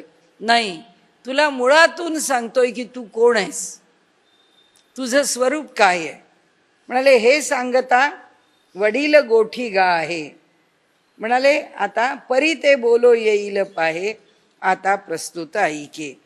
म्हणून म्हणाले तर मी जर तुला फार विस्ताराने सांगायला गेलो तर याचा पसारा खूप वाढेल. त्यामुळे थोडक्यात सांगतो की हजारो लोकांच्यात कुणीतरी एखादा हे जाणण्याची इच्छा करतो. हजारो जिज्ञासूंच्या मध्ये कुणीतरी एखादा प्रत्यक्ष त्याच्या प्रयत्नाला लागतो. अशा हजारोंपैकी कुणीतरी एखादा त्या प्रयत्नात यशस्वी होण्याची शक्यता निर्माण होते. अशा हजारोंमधला कुणीतरी एखादा माझ्यापर्यंत येऊन पोचतो. ही मोठी मोठी आहे. हे सगळंच त्याची जी प्रॉबॅबिलिटी फॅक्टर आहे तो फारच हाय आहे. त्यामुळे इथे आपल्याला इथून आपण पुढे गेलो, आता प्रकृतीवर आलो. भगवंत सांगताहेत की म्हणाले, माझी माया जी मनुष्याला गुंतवणारी आहे ती माया कशी आहे? ती माया दोन प्रकारांनी प्रकट होते. एक अपरा प्रकृती आणि एक परा प्रकृती. आपल्याला फार बाकीच्या सगळ्या गोष्टी आपण चिकित्सेने पुष्कळ विषय पाहिलेत, त्यामुळे ते सगळे आपल्याला काही बारकाव्याने पाहण्याची आवश्यकता नाही. फक्त या दोन गोष्टी आपल्याला जर लक्षात नसल्या आल्या तर आपल्याला ते पुन्हा एकदा पाहायचं आहे. ते म्हणजे असं की ही जी अपरा प्रकृती आहे ती आणि परा प्रकृती आहे ती. ही अपरा प्रकृती काय आहे? अपरा प्रकृती म्हणजे अष्टधा प्रकृती, 5 महाभूत आणि 3 गुण, ही अपरा प्रकृती आहे. हे निर्माण झाले कुठून? हे निर्माण झाले कसे? हे निर्माण झाले ते स्वरूप काय? तर उलटं उत्तर देऊ आपण. सगळ्यात आधी खालचं उत्तर देऊ की हे जे निर्माण झाले त्यांचं स्वरूप काय? ते जड आहेत. 3 गुण जड आहेत, पंचमहाभूत जड आहेत, निर्माण झाले. निर्माण होण्याकरता त्यांच्या मागे कोण आहे? त्यांच्या मागे आहे पराप्रकृती. ती पराप्रकृती म्हणजे काय आहे? ती पराप्रकृती म्हणजे जीवभूत चैतन्य असा शब्द वापरलेला आहे. तत्वतः आपल्याला एवढ्या कटकटीत जाण्याचं काही कारण नाही. आपल्याला फक्त एवढंच म्हणता येतं की परमेश्वराचं जे चैतन्यमय स्वरूप आहे ते चैतन्यमय स्वरूप जेव्हा शक्तीशी एकरूप झालं, म्हणजे शक्ती आली, त्या चैतन्याचं नुसतं चैतन्य स्वरूप नाही राहिलं. एवढं एकच आपल्याला समजून घ्यायचा विषय आहे. प्रकृतीच्या ठिकाणी काय आहे? ऊर्जा आहे, हालचाल आहे, निर्माण करण्याचं सामर्थ्य आहे, हालचाल करण्याची तिच्या मागे शक्ती आहे. आता ही शक्ती मग आपण काय करतो? कोणताही ग्रंथ लिहिताना आपल्याकडे पूर्वी दोघांना नमन असे, एक गणेश, दुसरी शारदा. गणेश काय? गणेश हे त्या चैतन्याचं, हे त्या जाणीवेचं, हे त्या बुद्धीचं, ज्ञानाचं प्रतीक आहे. ज्ञान कुणाचं लक्षण आहे? चैतन्याचं. त्यामुळे चैतन्याचं लक्षण ज्ञान आहे. तर ते चैतन्य, त्याला नमस्कार किंवा त्याचं स्मरण आम्ही कशाच्या माध्यमातून करतो? ईश्वराचं मंगलाचरण करतो तेव्हा त्याच्या माध्यमातून स्मरण करतो. म्हणून आपण त्याला काय म्हणतो? ओंकार रूपा.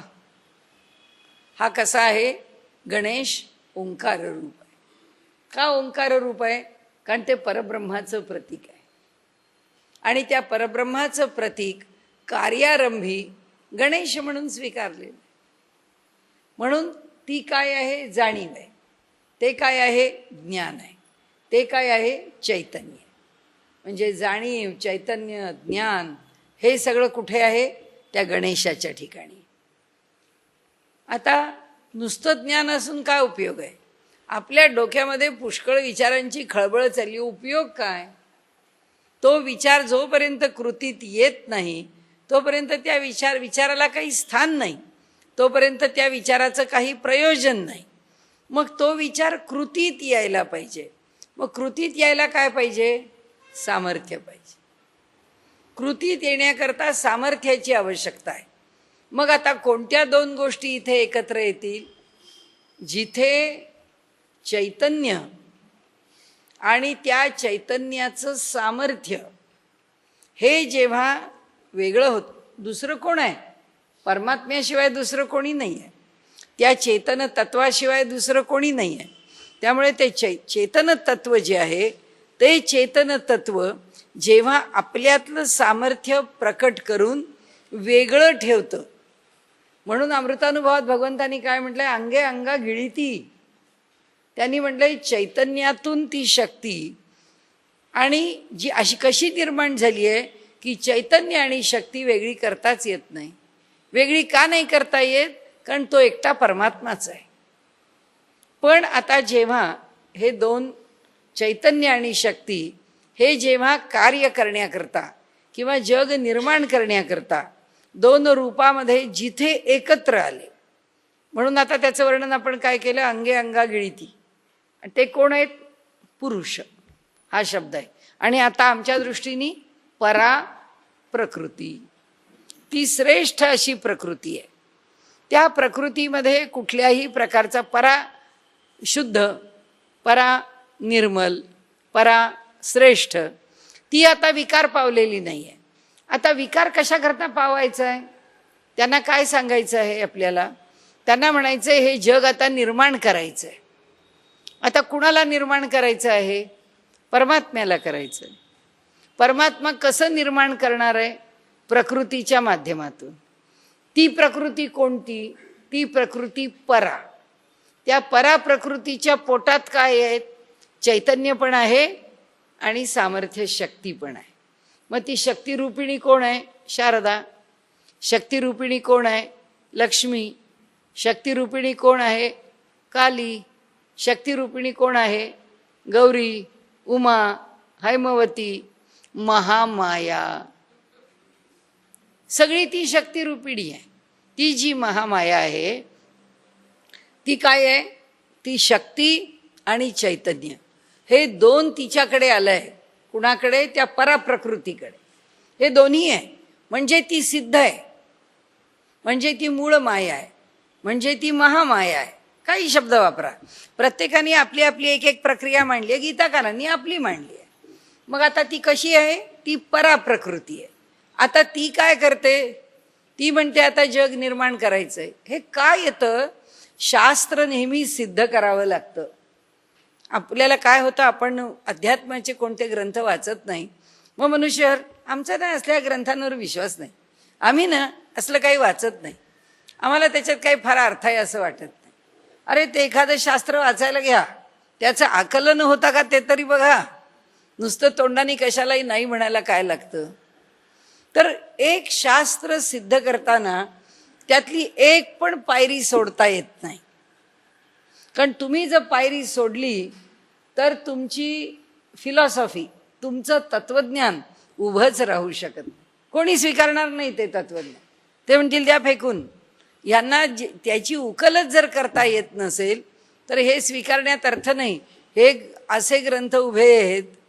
मला सांगा, आम्ही सगळ्याचं कौतुक करतो. अपोलो यानं 1 पासून 18 पर्यंत पाठवली अवकाशामध्ये. किती अब्जावधी डॉलर्सचा चुराडा केला. आणि काय केलं की तिथे लिहून ठेवलंय नासामध्ये की याच्यामध्ये फार आता प्रगती करणं शक्य नाही, म्हणून आम्ही पुढचा खर्च बंद करून टाकला आणि आम्ही आता यानं पाठवत नाही. अरे मी एवढा खर्च केला कशा करता? आत्तापर्यंतचा खर्च करून तुम्हाला चंद्राविषयी असं काय ज्ञान मिळालं की ज्याच्याकरता तुम्ही अब्जावधी डॉलर्स खर्च केले?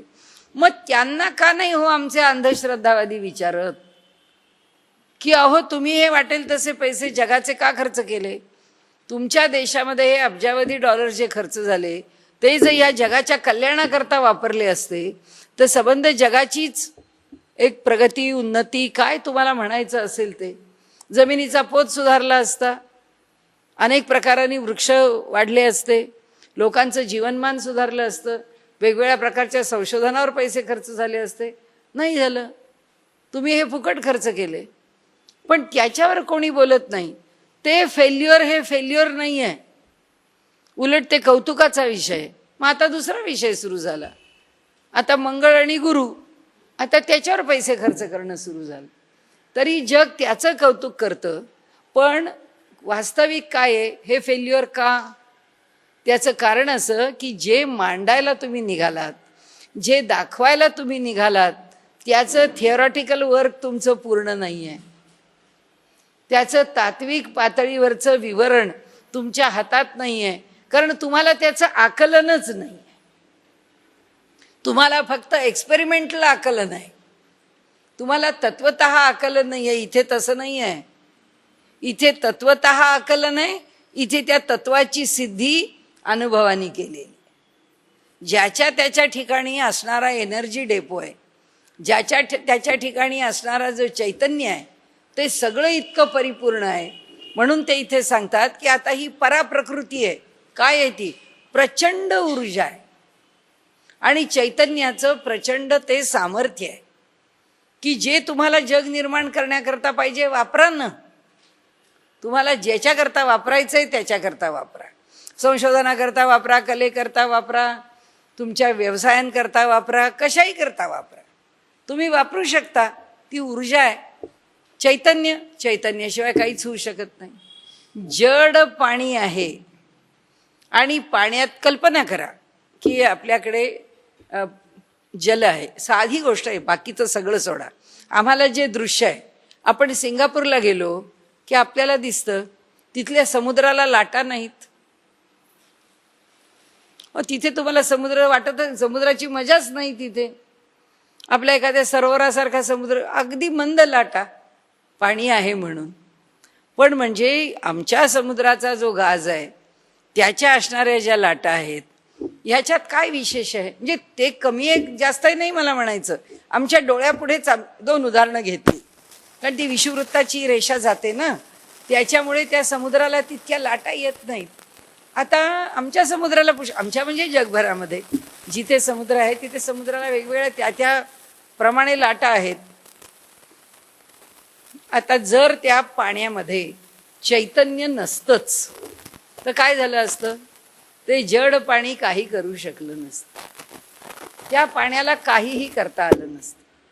अग्नी, आम्ही कल्पना करू की अग्नी पेटवण्याकरता भरपूर कापूर उत्पन्न झालाय, अग्नी पेटवण्याकरता भरपूर लाकूड उत्पन्न झालंय. जड आहे. कापूर पण जड आहे आणि लाकूड पण जड आहे. त्यांनी अग्नी उत्पन्न केला असता का? नाही. का नसता केला? कारण त्याच्यामध्ये चैतन्य असल्याशिवाय करताच येत नाही. मग ज्याच्या चैतन्य नाही पण 5 महाभूत आहेत, पृथ्वी, आप, तेज, वायू आणि आकाश, 5ही आहेत. गुण कोणते आहेत? सत्व, रज आणि तम, 3ही गुण आहेत. पण कसे आहेत? जड आहेत.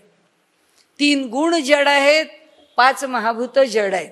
ज्याच्यापासून हे जग निर्माण झालेलं आहे ती ही जड प्रकृती आहे. हे 8, 5 महाभूत आणि 3 गुण हे जड आहेत. आता ही कोण आहे? ही अपरा प्रकृती, जी जड आहे.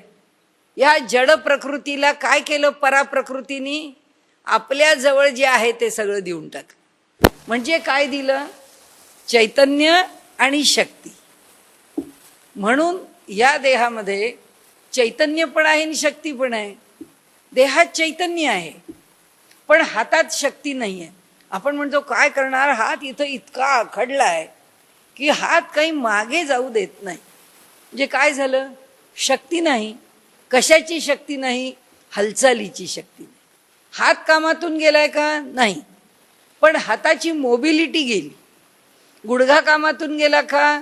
नाही. पण गुडघ्याची जी चलनवलनाची हालचाल करण्याची ताकद आहे ती कमी झाली. डॉक्टर म्हणतात अहो आता वय आहे, नाही होत आहे, आता गुडघा ट्रान्सप्लांट करा. कारण गुडघ्याच्या मध्ये असणारं ही शक्ती आणि चैतन्य यांच्यातल्या संमिश्रणामध्ये चैतन्य आहे पण शक्ती कमी झाली आहे. कुठे शक्ती आहे पण चैतन्य नाही. मनुष्याला पॅरालिसिस झाला. पॅरालिसिस झाल्यानंतर देहात चैतन्य नाही का? आहे. त्या हातात चैतन्य नाही का? आहे. चैतन्य नसतं तर हात सडून गेला असता, हात टिकलाच नसता. जड राहतं का?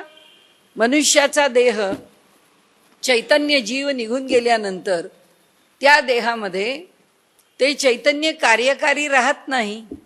मग काय होतं? तो देह ताबडतोब त्याचा डिकम्पोज व्हायला लागतो. त्या देहाचं विघटनाला सुरुवात होते आणि देह खराब व्हायला लागतो. कारण का? तर ते चैतन्य नाही. मग ते चैतन्य कशाचं पाहिजे? ते चैतन्य परमात्म चैतन्य आहे का? नाही. कारण परमात्म्याचं चैतन्य सबंध विश्वात भरून आहे. तो घनदाट भरलेला आहे. ज्या देहामधला प्राण निघून गेलेला आहे त्या देहात काय परमात्मा नाहीये का? परमात्म्याशिवाय दुसरं काहीच नाहीये.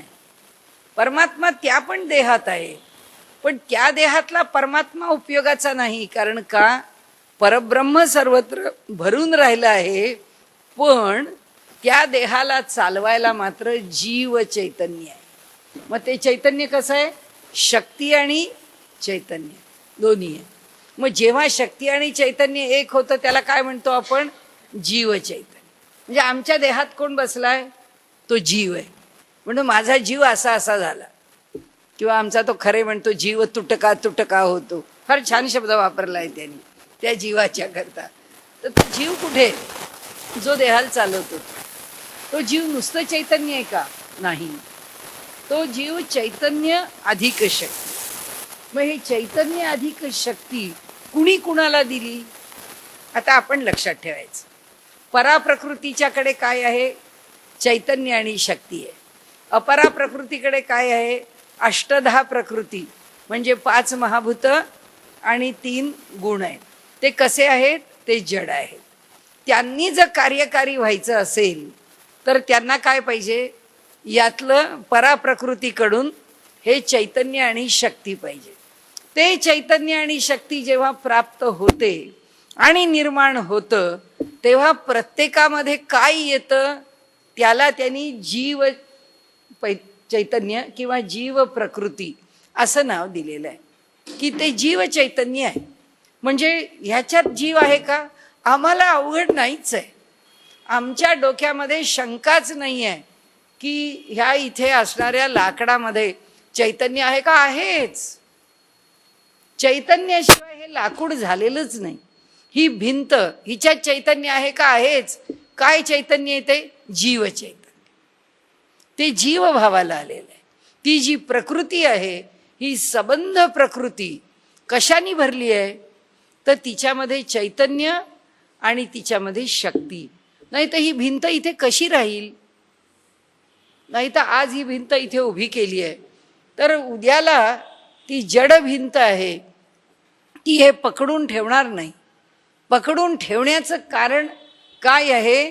तर त्याच्यामध्ये चैतन्य आहे आणि परमेश्वराने आपल्या चैतन्याचा कोणता गुण दिला आहे की ज्यांनी जो फॉर्म, ज्यांनी जे स्वरूप स्वीकारलं आहे तो त्या स्वरूपात टिकून राहतो. आज ही खडीसाखर केली आहे, ती खडीसाखर अरे उद्या मिठाचेच खडे झाले असं होत नाही. ती कशी बदलेल? तिला जे रूप दिलंय. म्हणून मी नेहमी म्हणते की शेतकरी स्वस्थ घरी येऊन झोपतो, रानात जातो गहू पेरतो, रानात जातो ज्वारी पेरतो, घरी येऊन झोपतो. त्याला शंका येत नाही. तो काय रोज विचार करतो अहो पेरलाय गहू काय येईल हो, ह्याला काय मोहरी येईल काय, ह्याला राजगिरा येईल काय येईल, ह्याला काळजी करायचं कारण नाही. एकदा जो फॉर्म स्वीकारलाय, एकदा जे स्वरूप स्वीकारलं आहे, ह्या सृष्टीचं वैशिष्ट्य असं आहे. हे जी जीव चैतन्य आहे किंवा ही जीव प्रकृती आहे, ही जी प्रकृती आहे तर ती जीव भावाला आलेली आहे. आता आपल्याला जीवाची मर्यादा कळली ना, की परब्रह्माला मर्यादा आहे का? नाही. पण त्या परब्रह्माने काय केलं? एक चैतन्य आणि एक शक्ती हे 2 फॉर्म घेतले, ते 2 एकमेकांच्यात मिसळले, पण त्या दोघांना स्वतंत्र कार्य करण्याचं सामर्थ्य ठेवलं. केवढी मोठी गोष्ट आहे.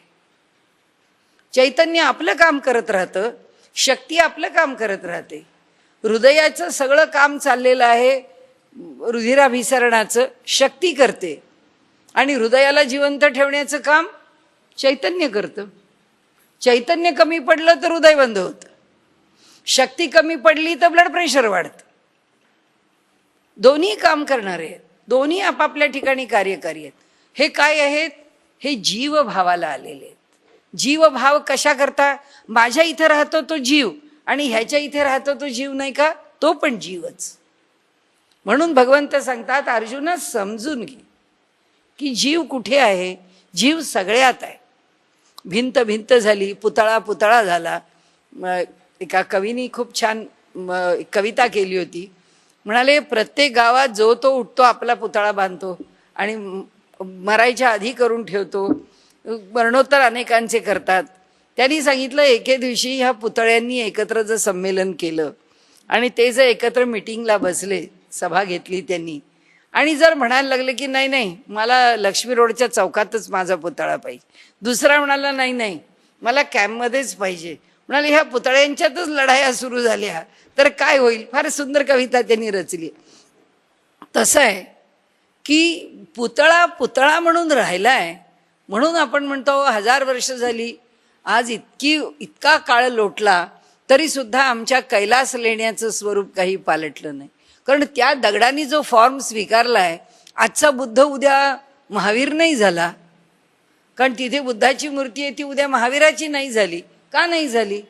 कारण हे बदल संभवत नाहीत. आणि त्याला नियम कुणी घालून दिला? त्याला नियम चैतन्याने घालून दिला. कारण ते काय आहे? ते ज्ञान आहे. आणि त्याला सांभाळण्याचं काम कोण करतं? ती शक्ती करते. म्हणून ह्या सबंध सृष्टीमध्ये हे चैतन्य कोणत्या रूपाने कार्य करतं? जीव, जीव भावानी कार्य करतं. म्हणून आता काय झालं, यातला एवढाच विषय आपल्याला समजावून घेण्याचा विषय आहे.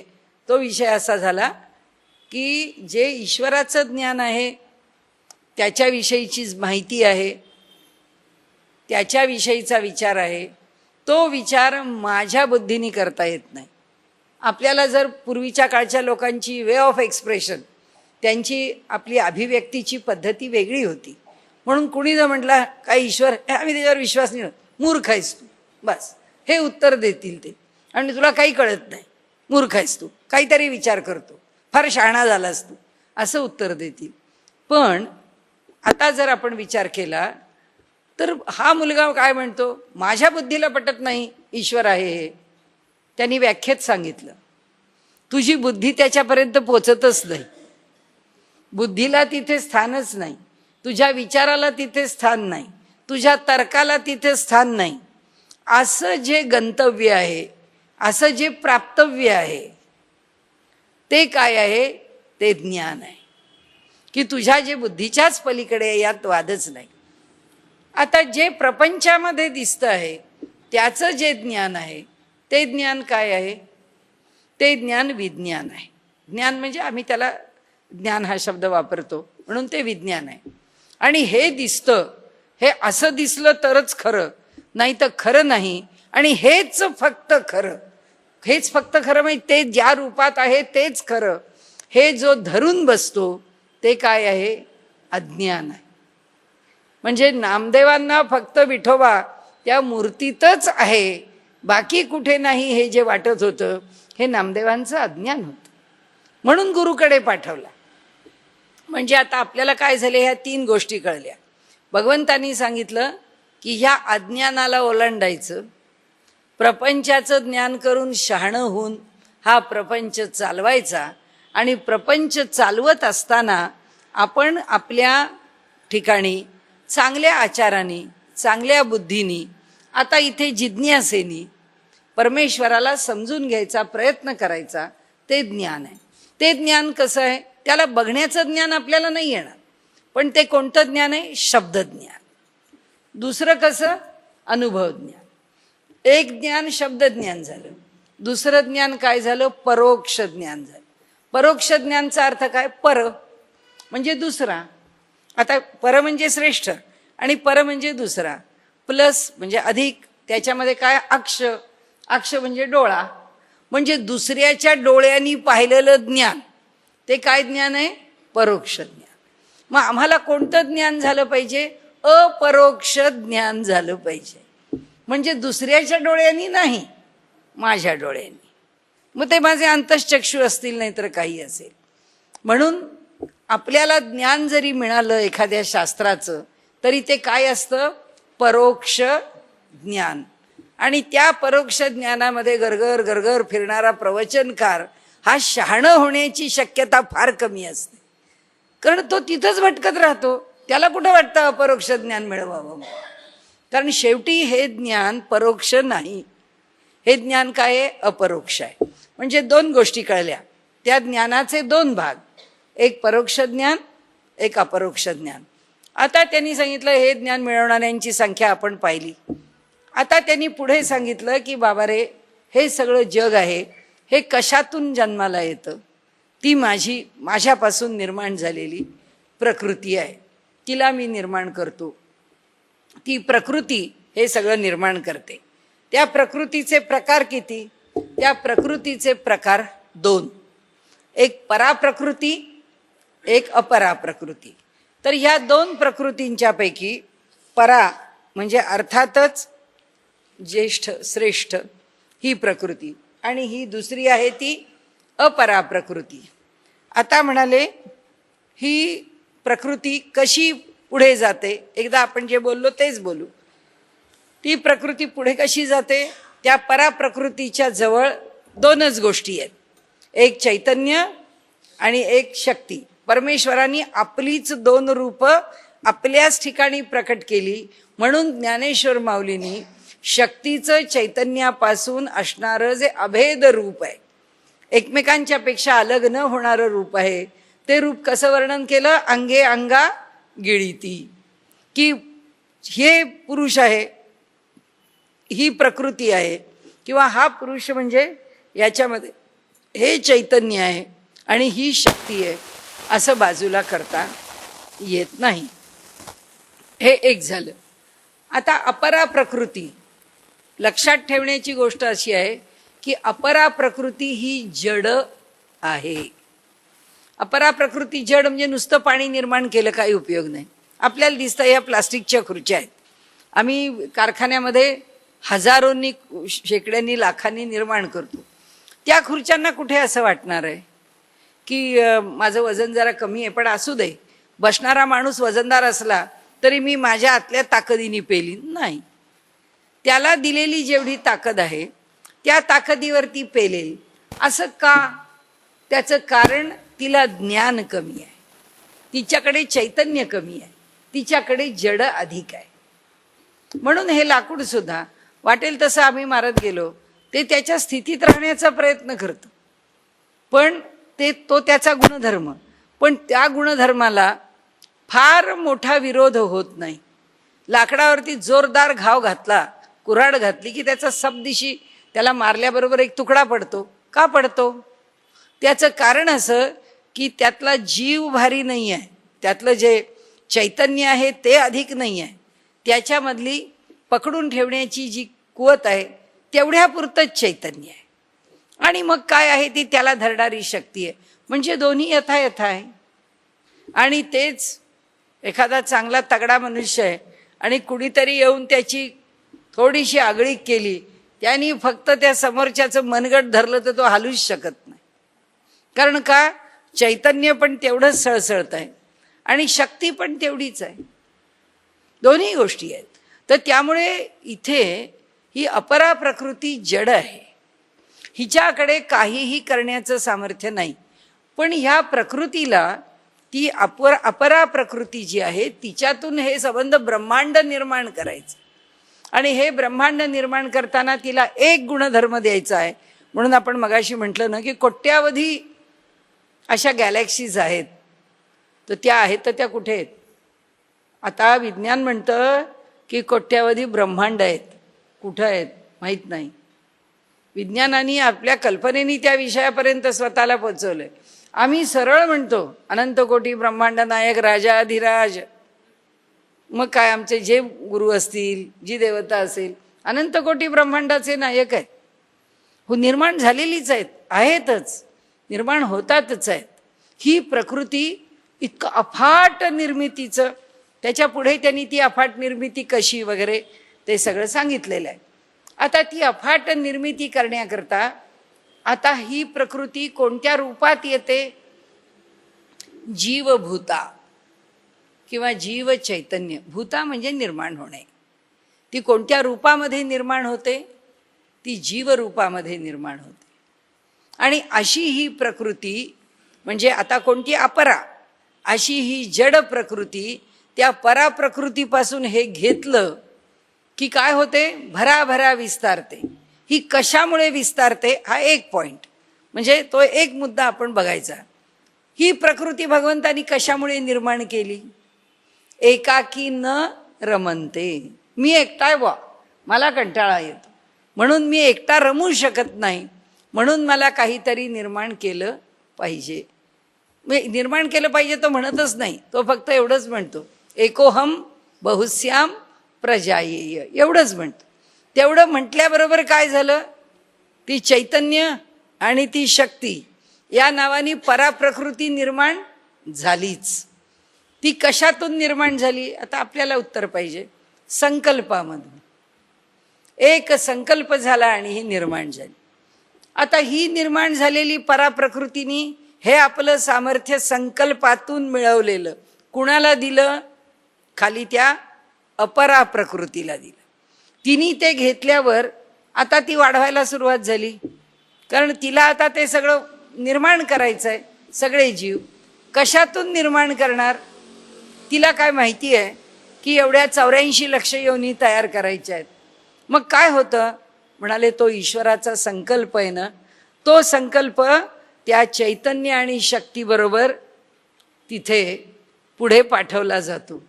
आणि मग सगळी सृष्टी कशातून निर्माण होते, कशाची आहे, संकल्पाची. आम्ही काय आहोत, आम्ही आमच्या संकल्पाचंच फळ आहोत. कारण आम्ही जे संकल्प केले त्या संकल्पाला व्यवहारामध्ये आणलं. विचार आहे तो व्यवहारात येत नाही, संकल्प व्यवहारात येतो. संकल्प केला की कृती होते, तेव्हा कर्म होतं. कारण संकल्प झाला. आता आपण तो नाही, आता संकल्प केला नाही तरी आपण देवकार्य करायला बसतो तेव्हा गुरुजी म्हणतात संकल्प करा. संकल्प करा म्हणजे काय करा, की कशा करता पाहिजे, कुठे करतो, कसं करतो, काय प्रयोजनाने करतो, कोणत्या मुहूर्तावर करतो, संकल्प आहे. संकल्पाशिवाय कर्म होत नाही. म्हणून आम्ही पूजा हे कर्म करताना सुद्धा संकल्प आहे. संकल्प करतो, पूजेला बसतो. आता ही अपरा प्रकृती काय करते, हे सगळं तिला मिळालंय. आता ती म्हणते तो संकल्प विस्तारित करा. तो संकल्प विस्तारायला लागला की ह्या 4 प्रकारच्या योनी, जारज, स्वेदज, अंडज आणि उद्भिज्य, 4ही प्रकारांनी सृष्टी निर्माण होत राहते. आणि ती कशावर निर्माण झाली, संकल्पावर. आता आम्ही जन्माला आलो. आता जन्माला आल्यानंतर 1760 संकल्प रोज करत बसलो. म्हणजे अनेक जन्मांची आम्ही सोय करून ठेवली. या सगळ्या संकल्पांकरता कर्मा करता जन्म. आणि त्यांनी सांगितलं अशा प्रकारे सृष्टी वाढत जाते. भगवंतांनी सांगितलं ह्या सृष्टीला मर्यादा आहे का, इतकी प्रत्येकाच्या संकल्पाने प्रत्येक जण आपली सृष्टी वाढवतो. आणि ही सृष्टी जी वाढत जाते, आपण म्हणतो ना, कुणी म्हणतं की आम्हाला मित्रमंडळ आमचं खूप आहे हो, नुसती एक हाक मारली तर 100 लोक आमच्या करता येते. संकल्प. मनुष्य म्हणतो की आपल्याला ना काही पैशाला, तुम्हाला काय पाहिजे सांगा, काय करायचंय तुम्हाला, करूया. पैसे हा प्रॉब्लेम नाही हो, पैशाची अडचण नाही, तुम्ही ठरवा, करूया. म्हणजे काय, संकल्प काय आहे की आपल्याकडे पुष्कळ पैसे असले पाहिजेत, आहेत, आणि त्याचा विनियोग याकरता सुरू झालं. त्याचा विस्तार वाढत चालला. आणि म्हणून त्यांनी सांगितलं की ही सबंध सृष्टी जी आहे ते वाढते कशाने, ही सबंध सृष्टी संकल्पावर वाढते. आणि भगवंत म्हणतो या प्रत्येकाच्या संकल्पाने निर्माण झालेल्या सृष्टीतल्या योग्य अयोग्य गोष्टीचं फल देण्याचं कार्य मी करतो. म्हणजे तो परमात्मा केवढा मोठा आहे. आमच्या प्रत्येकाच्या संकल्पाला जाणतोय. आमच्या प्रत्येक योग्य अयोग्याला, पाप किंवा पुण्यात्मक, तो फल देतोय. तो फल देतोय आम्हाला. पाप पुण्यात्मक फल आम्हाला त्याच्याकडून मिळतंय. आणि तो कशाचा दाता आहे, कर्म फलाचा दाता. आणि आम्ही काय करतो, भगवंताकडून आलेली जी आम्हाला वंश परंपरेने आलेली जी ॲन्सेस्टर प्रॉपर्टी येते आमची, ती सगळी वंश परंपरागत मिळालेली हमारी विरासत, की त्याचा संकल्प मिळाला, आम्ही संकल्प करत राहिलो, संकल्पातून कर्म करत राहिलो, कर्माला आम्हाला आवडत असणारं फळ मिळवत राहिलो. आता फळ मिळवताना ते तुला केव्हा, कसं, कोणतं, कुठे द्यायचं, हे प्रत्येक फळाचं नियोजन तिथे. भगवंत म्हणतो आता कल्पना कर की ईश्वराचं सामर्थ्य काय आहे. तुझ्या कल्पनेत नाही, म्हणून तो आपल्या बुद्धीच्या पलीकडे आहे. आपल्या बुद्धीने आम्ही त्याला जाणू शकत. मला असं केलं, त्याला असं. अहो, इथे जगभरामध्ये 7-8 अब्ज लोक तर राहतात. एवढ्या 7-8 अब्ज लोकांच्या केलेल्या कर्माचं नियोजन तो बिचारा एकटा करतोय. त्याच्याकडनं चालू आहे, प्रत्येक क्षणाचा लेखाजोखा आहे. म्हणून ते अर्जुनाला म्हणतात, अर्जुना समजून घे सामर्थ्य काय आहे त्याचं ते. मग आता तो ईश्वर कुठे आहे सांगा? जिथे पराप्रकृती आहे तिथंच ईश्वर आहे. तिथंच काय आहे? स्वरूप आहे. म्हणजे अध्यात्माने पोचायचं कुठे? स्वरूपाशी. पोचायचं कुठे? पराप्रकृतीशी. ते स्वरूपाचं स्थान आहे, ते स्वरूप ज्ञान आहे. आमचं रूप काय आहे मुळामध्ये? तिथे गेल्यावर भगवंत मागे घेऊन जाईल. त्या परब्रह्मापर्यंत पोचणं हे पुढचे जे काही आहेत प्रत्येकाचे बॅरियर्स म्हणा, त्यांनी त्याच्या मनाने स्वीकारलेल्या गोष्टी, तो त्याच्याप्रमाणे जाईल त्याच्या इच्छेने. पण स्वरूप ज्ञान होतं म्हणजे आम्ही कुठे जाऊन पोचतो? त्या निखळ चैतन्य शक्तीपाशी जाऊन पोचतो. आणि ती चैतन्य शक्ती प्रत्येकाच्या ठिकाणी काय निर्माण करते? जीवभूता असं त्या शक्तीचं दुसरं नाव आहे. भूता, भूत निर्माण करणे. आणि कोणाला निर्माण करते? जीवाला. जीव कशात निर्माण होतो? सगळ्यात. मातीत, दगडात, धोंड्यात, पर्वतात, समुद्रात, नद्यात, झाडात, सगळ्यात. लोखंडात, स्टीलमध्ये, नंतर आमच्या सोन्यामध्ये, चांदीमध्ये, हिऱ्यामध्ये, सगळ्यात जीव आहे. सगळ्यात तो परमात्मा भरून आहे. हे अर्जुनाला जेव्हा कळेल तेव्हा म्हणाले, अर्जुन माझं यथार्थ रूप जाणेल की मी कसा आहे. म्हणून भगवंत इथून सुरुवात करतात आपलं रूप सांगायला.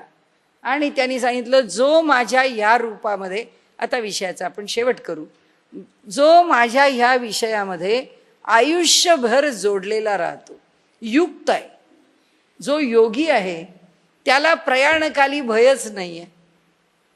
तिथे नेऊन विषय संपवला आहे त्यांनी असं सांगितलं की त्या योग्याला प्रयाणकालाचं भय नाही, त्याला मृत्यूचं, त्याला माहीतच आहे हे सगळं काय आहे ते.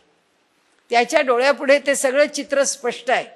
आणि म्हणून मग आता अर्जुन पुढे प्रश्न विचारतो की भगवंता हे सगळं मोठं आश्चर्यकारकच आहे, तर आता त्याला त्या प्रयाणकाली भय न वाटण्याकरता तू आधी यज्ञ म्हणजे काय आहेस ते मला सांग. त्या प्रयाणकालाची त्याची स्थिती काय असते ते मला सांग.